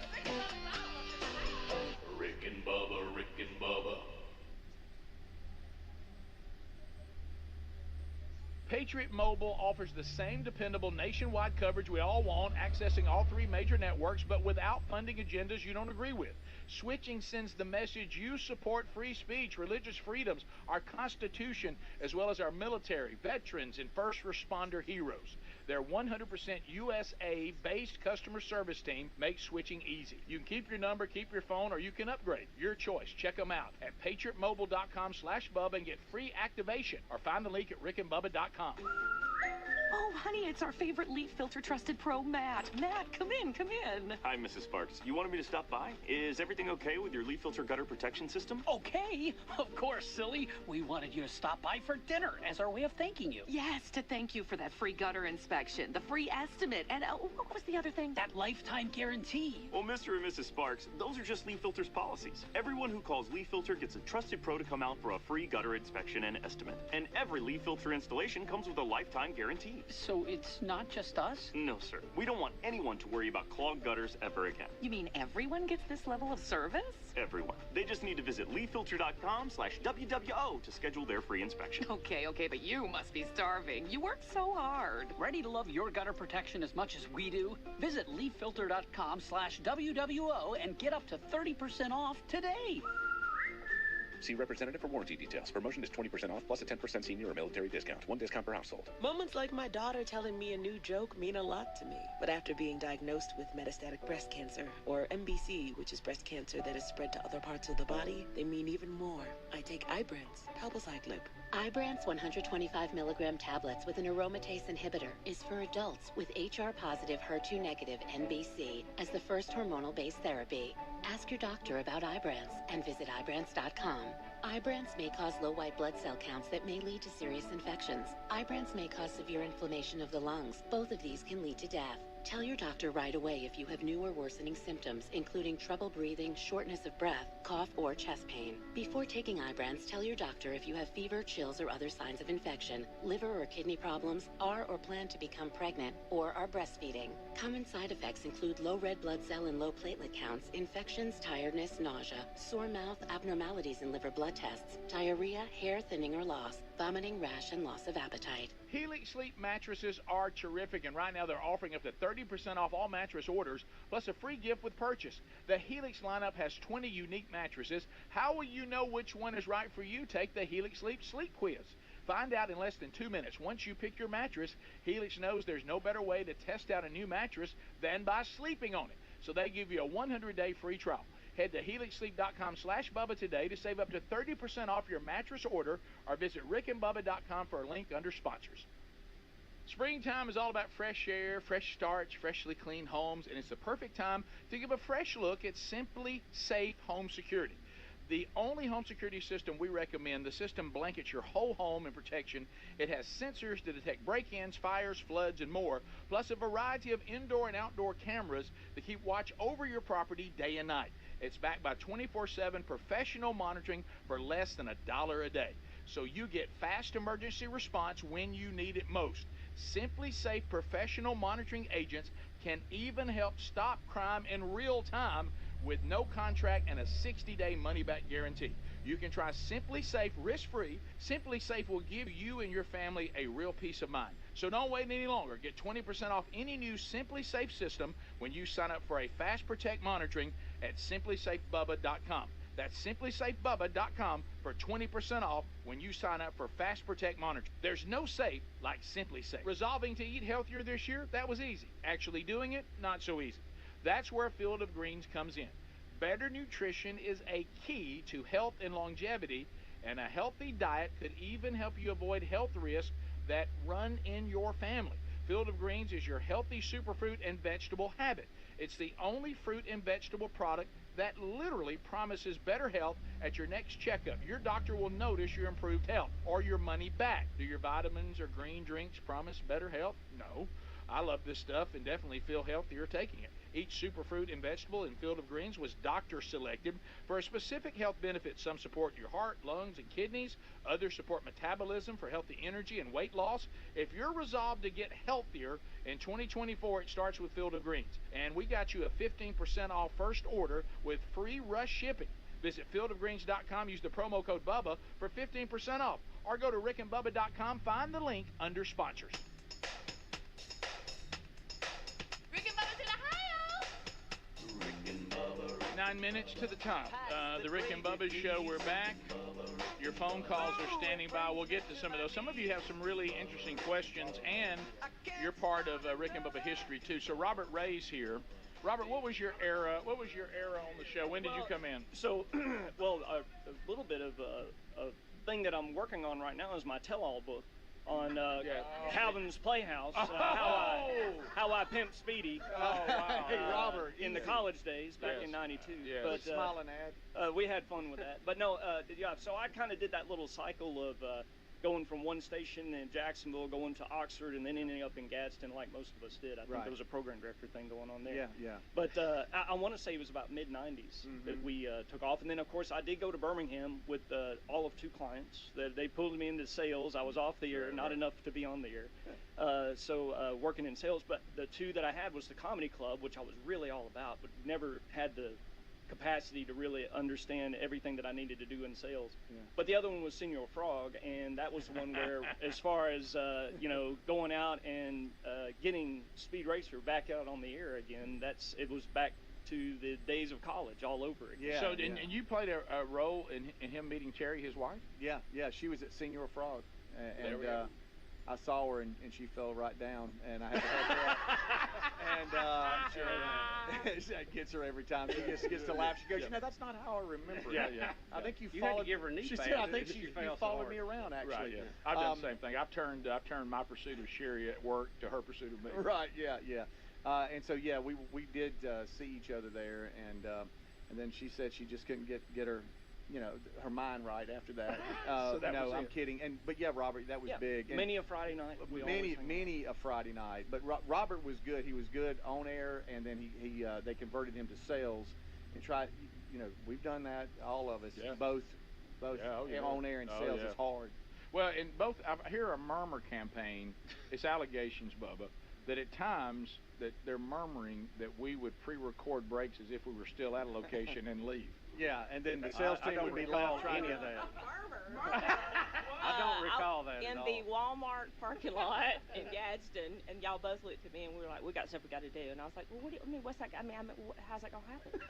I was just panicking, and they were like, "We're gonna go back here with the pre-record breaks, and then you're just gonna stay here and talk to people." Well, people be coming up. Y'all have been gone. Right. You'd done the breaks, and I'm just standing there. Oh yeah, they're in the restroom, or But on the air. The longest bathroom breaks ever. Ever. Yeah. Now we did also. Robert talked about this. We asked that the remote rate be raised. Yes. So maybe we could do fewer and still make the same money. And I remember when we had the conversation when Rick used to give me, "You've got 2 minutes because of my ADD. I need you to just be here. Tell me. Let's get get right out." to it. Let's get to it. And so we all made the decision. Well, we'll just raise everything, right? And then there'll be less of them. No, it didn't stop. It See how exploded. y'all had the wrong rate.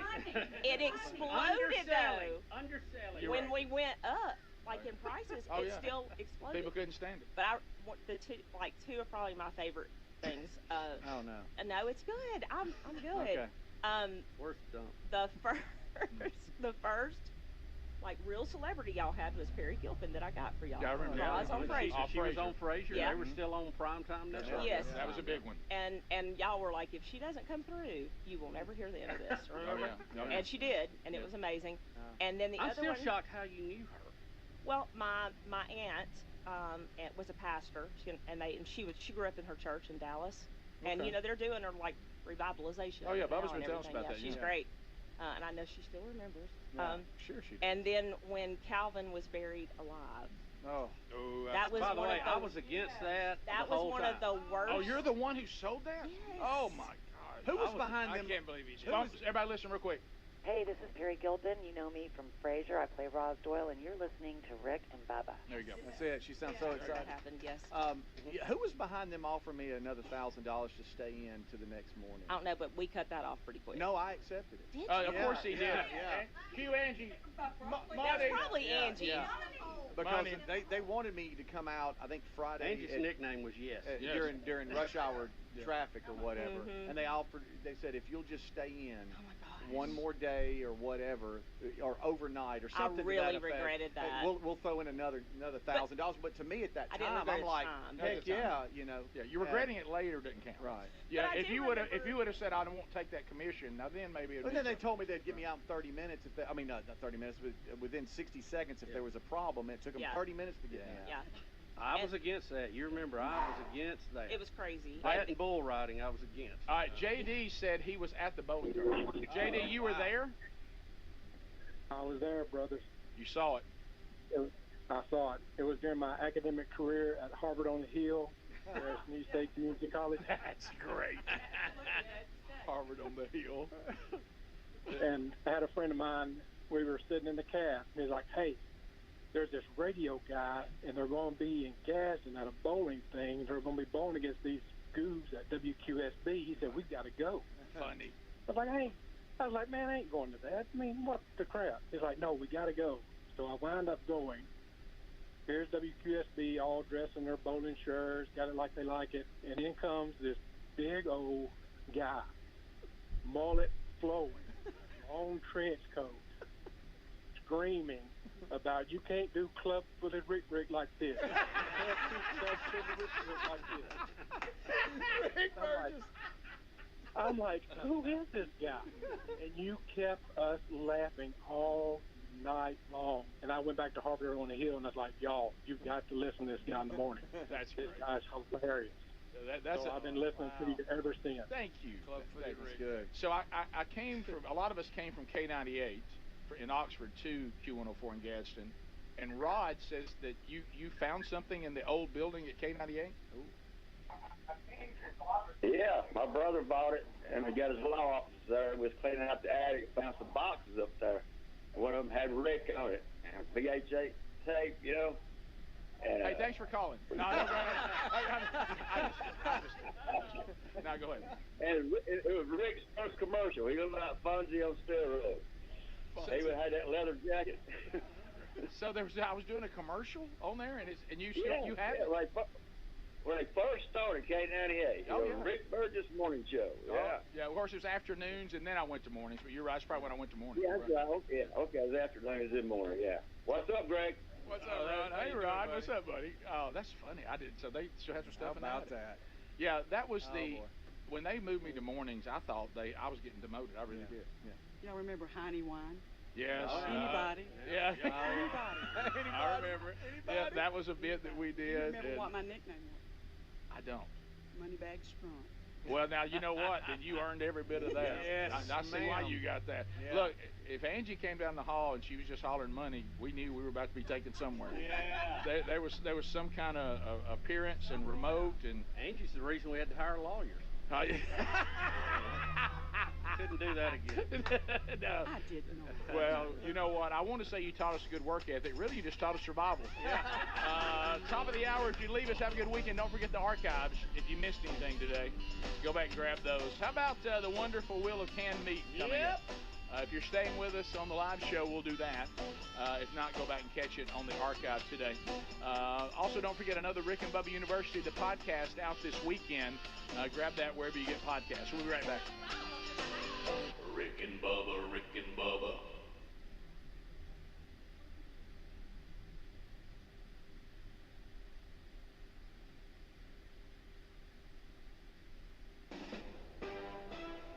NBC News Radio, I'm Michael Kastner. More testimony regarding former Trump lawyer Michael Cohen will be heard today at the hush money trial in New York. He was allegedly directed by the former president to pay off adult film star Stormy Daniels in the days leading up to the 2016 presidential campaign. President Biden says Americans have the right to protest peacefully, but not to break the law. He spoke from the White House yesterday as student protests continued against the Israel-Hamas war, and also said there's no place for anti-Semitism on college campuses. A stretch of the busy Interstate 95 in Connecticut will be closed at least until Monday following a fiery crash. Scott Pringle with more. Norwalk schools are closed today to try and alleviate traffic concerns in the Norwalk area, and Governor Ned Lamont, he's urging businesses to try and allow employees to work from home if possible. The governor hopes to have I-95 reopened Monday at the earliest. A tanker loaded with fuel was involved in a multi-vehicle crash under a bridge in Norwalk Thursday. That crash resulted in damage to the overpass. The bridge is being demolished. Areas in northeast Houston and Harris County in Texas are under mandatory evacuations as floodwaters along the East Fork of the San Jacinto River continue to rise. Eric Lycum has more from Houston. I have signed a disaster declaration for Harris County effective immediately. Harris County Judge Lena Hidalgo issued a mandatory evacuation order for affected areas yesterday as the county activates its level 2 response. We all saw the rain that came through the county. There was a lot of rain north of us over the past couple of days, and that's going to have some really severe impact for folks. Over 9 inches of rain has fallen in that area, and the river is running 20 feet above normal and is expected to rise another 8 feet today, nearing flood levels experienced during Hurricane Harvey. Hidalgo said those living near Lake Houston who don't evacuate will be trapped for up to 3 days by surrounding floodwaters. Dow futures have jumped 300 points after Apple releases its earnings report. Michael Kastner, NBC News Radio. We're here at McDonald's Gymnasium, and we're ready for the starting lineup for tonight's big game. The crowd is on their feet, and they're going wild. The team is coming onto the court. Here comes the quarter pounder with cheese, along with the spicy McCrispy and the McDouble. And starting at center tonight will be the Big Mac. And ready to come into the game at any time is the Filet of Fish. Look on the sideline, folks. We have chicken nuggets cheering along with the golden delicious fries. They're hot and always ready. You'll score points every time you bring the family into McDonald's in Salem, West Baden, and Mitchell before or after the game. Don't forget to top off your favorite meal with a cold soft drink and that one-of-a-kind Mickey D's sweet tea. Or hot or cold coffee drinks from the McCafe. Order inside or drive-thru now with the 2 lanes and use the mobile app for great deals. And get your food delivered at home or at the curbside. You can order at halftime and enjoy that one-of-a-kind taste without missing the next play. Set a pick and roll on into McDonald's today. You'll be loving it too.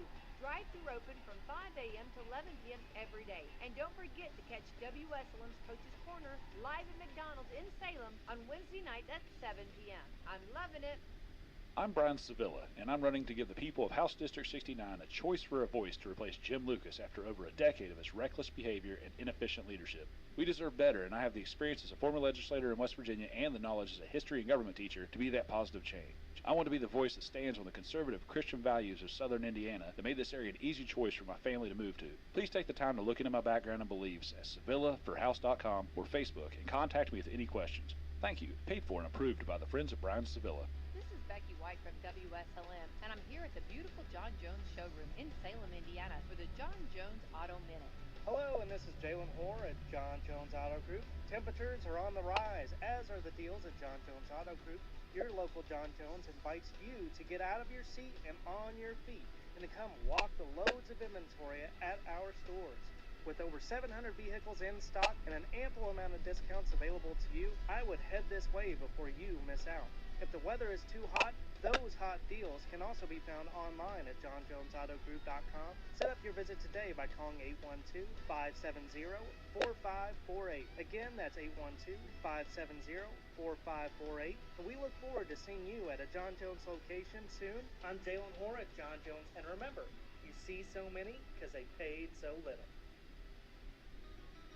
Caring people make the difference. You can feel it the minute you walk into Meadowview Health and Rehabilitation.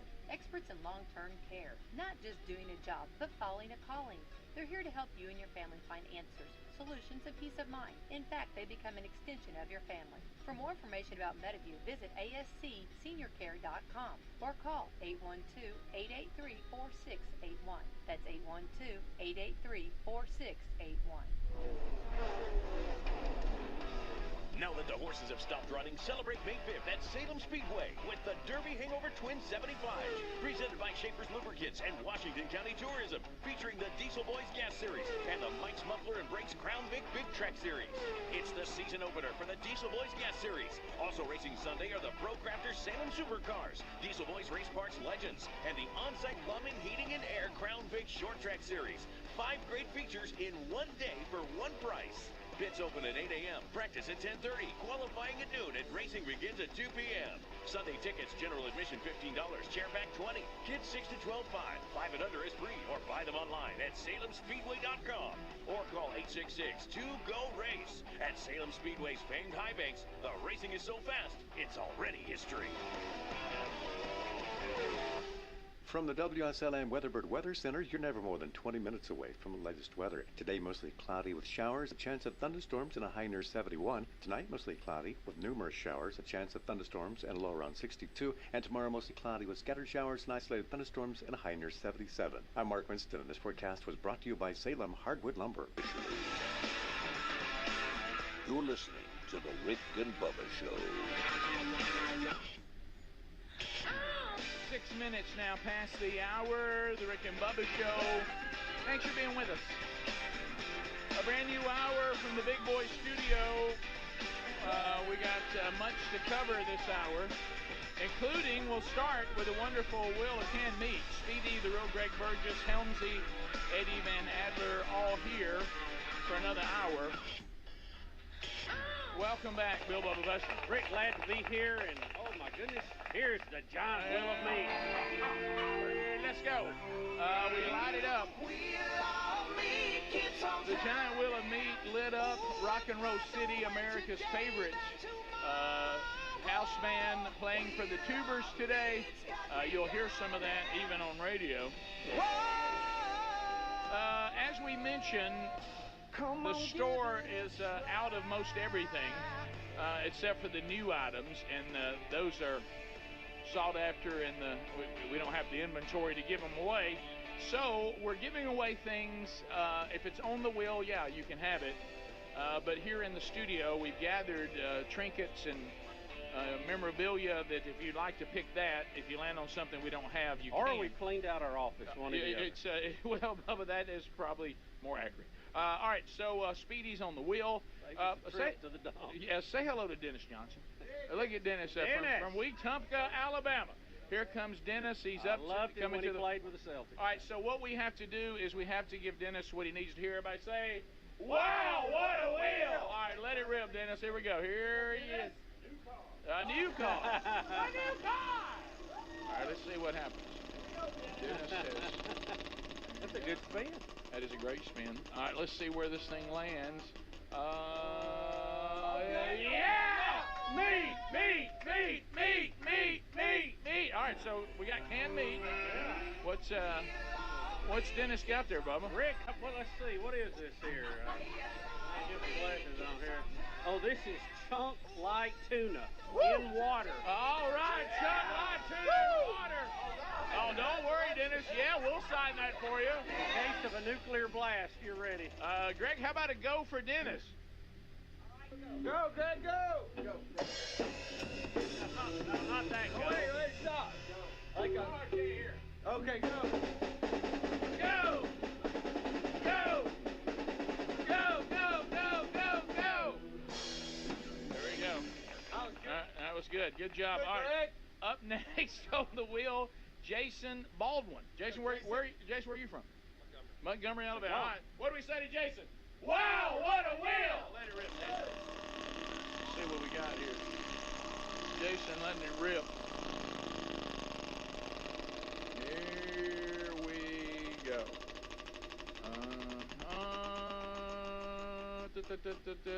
Okay. T-shirt, T-shirt, T-shirt. Wear it.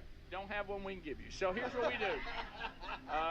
Come right up here to this little area of memorabilia. With the exception of my car keys. Bubba, he's going with the Viking. He's going with the Viking. The exception of my car keys. That's somebody. He took Bubba's Viking hat. I figured I'd never need it. You'd never need it. Greg, how about a go for our friend Jason? Go! Go!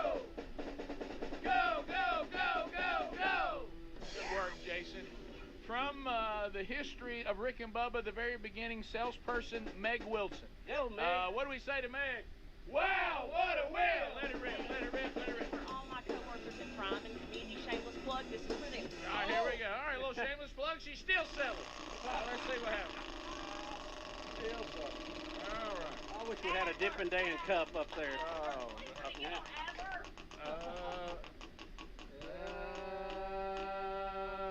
Rick and Bubba! Rick and Bubba! Yes, Meg, you've won a chance to sell more commercials on the Rick and Bubba Show. No, you can pick anything right here because we don't have anything. I probably will do this and then get y'all to sign it. Okay, big boy coaster. Big boy. How about a go for Meg? Go! Go! Go, go, go, go, go! Kerry Griffin comes up, former salesperson and played for the Rick and Bubba undefeated softball team. What do we say for Kerry? Wow, what a will! All right, let it rip. Oh, watch it. Okay. There she goes. All right, she's trying a little finesse on the wheel. Known as Boom Boom on the field. Let's see here. Here we go. Oh, it's Henry! Henry! Henry the horse! He's in the back 40, Rick. He'll have to gallop his way in. Here comes Henry! With the Kentucky Derby this weekend. Let's go! Come on, Henry! There he is. Henry! Come on, Henry. What's up, guys? What about it? Henry? Well, I've got a story to tell about Rick and Bubba history, too. Oh, no.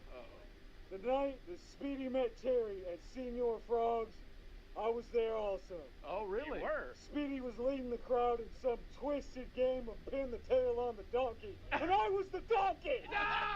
Henry! Oh, look at you walking off fast! Henry! He's still not happy, Rick. Still not happy. I have a good one, but I'll let him go. Yeah, let's not do that. He made a mistake in that for pinning the tail Yeah. on the donkey. All right, so Joan, Joan's up there. Here's Joan Brooks. What do we say? Wow, what a will! Spin that thing, Joan, like you're closing another remote. Here we go. There we go, Joan. Blaze TV! Blaze TV! Joan, do you have Blaze TV, by the way? Are you a subscriber to Blaze TV? Unfortunately not. Well, you are now, my friend. You are now. Oh, yes, you are. Take care of that problem. You've got Blaze TV that features, of course, great programming, including an hour of Rick and Bubba every day, Joe. Yeah, Joe. Woo, Joe. Just an incredible work. Well Yes, done. That'll way to go. there you We'll go. get your information, and they'll get with you, and you Yeah, can knock all on that stuff. Yeah, so We're glad you there found we go. it. So a great job by everybody. Let's give it up. I mean, great work. And, Golden Ticket Seeds to the old sales team that started it all. You know, they watched the rate per commercial climb through the years, Bubba, and they watched you and I slowly fade away as they browbeat us into just submission to go to another remote. And I still say the 9 remotes in 6 days will go down in radio history. There'll never be another record like It that. about went down in my medical history. Yeah, it did. It did. They made us tough, though, Bubba. All right, so we're coming back.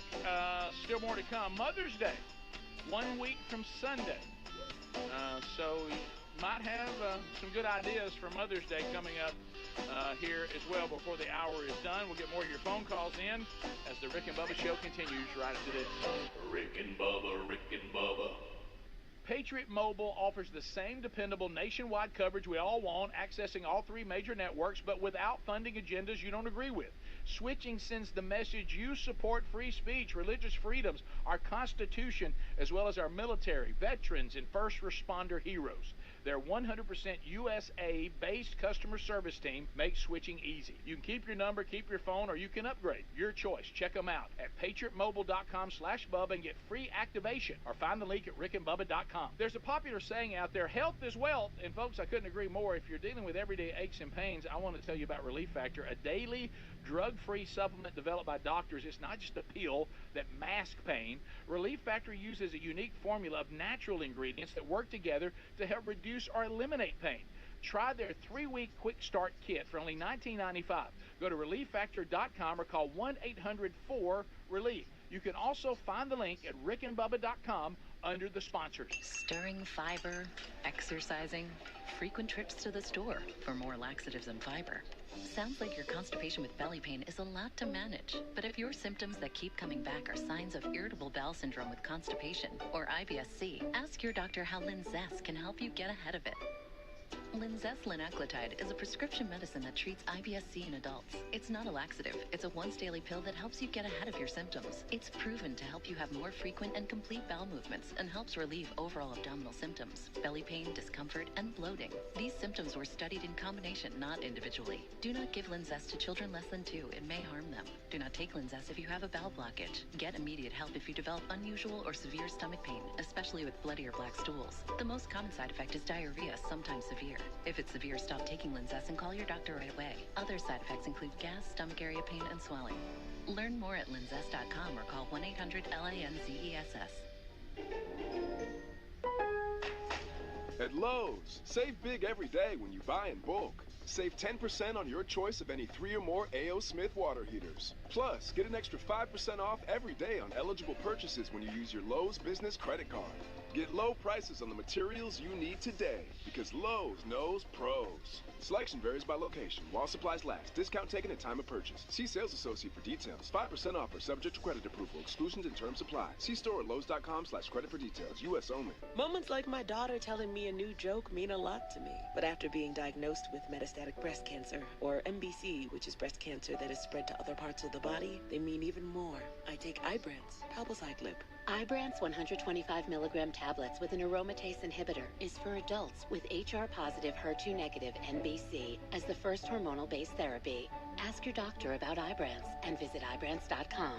Ibrance may cause low white blood cell counts that may lead to serious infections. Ibrance may cause severe inflammation of the lungs. Both of these can lead to death. Tell your doctor right away if you have new or worsening symptoms, including trouble breathing, shortness of breath, cough, or chest pain. Before taking Ibrance, tell your doctor if you have fever, chills, or other signs of infection, liver or kidney problems, are or plan to become pregnant, or are breastfeeding. Common side effects include low red blood cell and low platelet counts, infections, tiredness, nausea, sore mouth, abnormalities in liver blood tests, diarrhea, hair thinning or loss, vomiting, rash, and loss of appetite.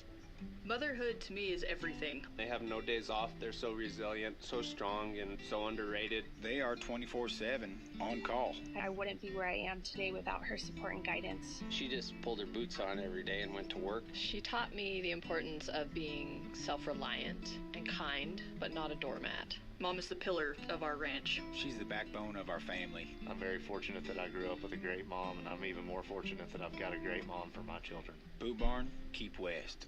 A wave of concern is washing over America. Recent studies reveal that an astonishing 56% of our fellow citizens report feelings of anxiety or dread about the upcoming presidential election. Hey, this is Rick. This is why we're standing with AMAC, the Association of Mature American Citizens. Now listen, AMAC is more than a senior discount organization. During these challenging times, they fight for common sense and hope our nation returns to traditional American values. Now, as an AMAC member, we're not only going to enjoy money-saving benefits, but also the AMAC magazine, free Social Security and Medicare advice, a trusted voice in Washington, and a community of like-minded patriots who love this country. Take advantage of this election year special. 4 years for $30 and be part of the solution over the next 4 years by becoming an AMAC member.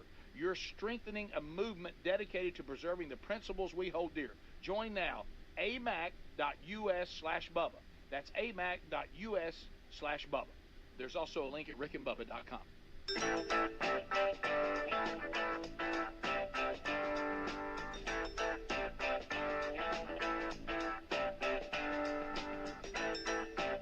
All right, so here we go. Phone troll time. Patriot Mobile phone troll. Be sure to make your phone money matter by going today and switching to patriotmobile.com/Bubba. You do have a choice.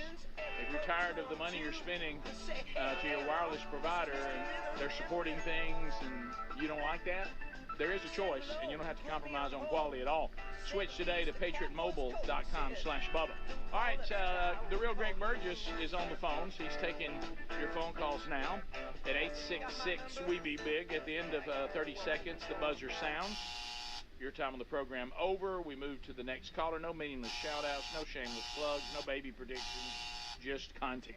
You know, Rick, I used to feel bad when I would call James Spann for a selfish personal forecast, yes. you know, about something. Oh, yes. Did you see the story yesterday? So did Nick Saban. I did see that. I did see that yesterday. So I don't feel so bad. No, I don't. And James is so accommodating to a fault. Right. And so he's never mean about it. And no, he probably thinks it's on the blog. Well, you don't have to call me. Yeah, I would say that, honestly, if I want to know what James Spann says the weather's going to be like, don't I just go to the James Spann and follow him and see it? I think James didn't he do the weather for them though in stadium? He did for Alabama, he and did. so because of that, I bet they developed some kind of relationship. Right. I've done it. I can't say we all have. I've done it. There's been times where I've had to cool myself because it's an SPF. And you start with, I hate to bother. I know. I know you're real busy, but I'm going to be I'm going traveling down to this place at 2 o'clock. Is it going to rain? Right. We're going to the beach. If he ever, hey, we got a ball game. We got a tournament. And God love him, but if Nick Saban does it, I don't feel so bad anymore. I think we've got the audio here, video, if you want to hear him saying it. Okay. Right quick. All right. I've been flying all over the country to speak and do things like this. So I call James Spann and say, what's the weather look like in Dallas? Because we're flying over there today, and I don't want to get in any thunderstorms. So, and he's always right on. So I appreciate that. Look how happy he is. Well, I've never seen him smile. Color's so good. So Color looks good. I mean, so just joyful. Yeah. All right, Jack is standing by. He gets it started. Trolling. Keep them phones a trolling. Here we come, phone trolling, phone troll. Jack, go ahead. You're on the show. 30 seconds. Adler, today is my day. Rick called me yesterday and personally invited me to come hunting with the team. He passed me off to Harry Murdahl. He said if I'd send him my lawnmower that you would mail me the keys to the farm, that I could open everything up for the hunt at the end of the year. Yeah, but there's a gag order. You're not supposed to talk about it. Oh, darn it. Doggone it. Jack, he wants so bad for somebody to take him on a trip. Yeah. I told him, actually, Coach Hams is going to take him next year to go see one of the tournaments. Speak Jack up. If he'll drive. Oh, buddy. If he drive that van. He'll drive that van. We continue. Tim in Alabama. Tim, 30 seconds. Go ahead. Lines are available if you want to join us.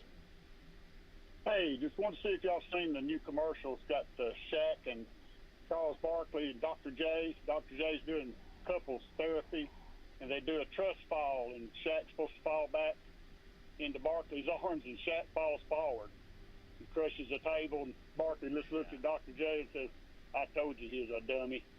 Yeah, I haven't seen that, but you just told me the whole commercial, so I feel like I have. But I like the idea. That sounds hilarious. Yep. So, you know, we've been talking a lot about how everybody kind of, you know, trying to remember all this stuff in the past, and you know, we get accused sometimes by our wives of not listening.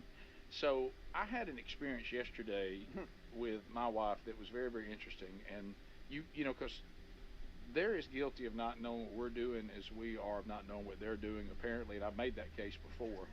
You know, and then sometimes we get accused of saying, you didn't tell me that, and you're like, I told you that. Yep. And I say we didn't tell them that. So yesterday, Sherry was the speaker at the prayer breakfast at American Village on the National Day of Prayer. Now, American Village is a replica of some of the most famous things in American history.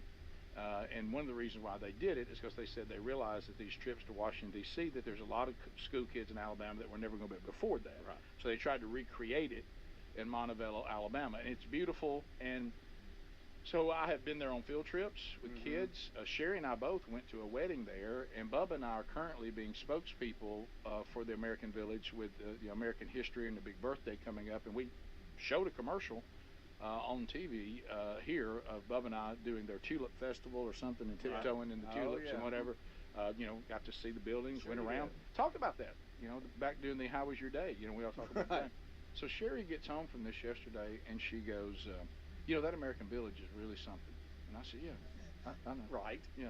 She goes, I was at Liberty Hall, and yeah, it's a great room. You know, down there, and she just, I said, babe, been there. I've been to American Village. Know what it is. Yeah, and she goes, when did you go to American Village? When did I go to American Village? Honey, you and I went to American Village together one time. We went to a wedding down there. Yeah. And I said, Bubba and I were just there, what? 3-4 weeks ago, months, 6 Never weeks. seen no reels? Yeah, I said, you remember, I told you I was coming home from there. That's where I was.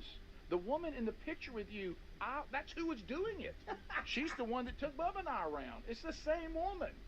Well, she didn't mention that. And I was like, well, but you should know that I've been there. What do you mean I've ever been to the American Village? I've been there multiple times. Well, yeah, we should tell me. I don't think we've ever been there.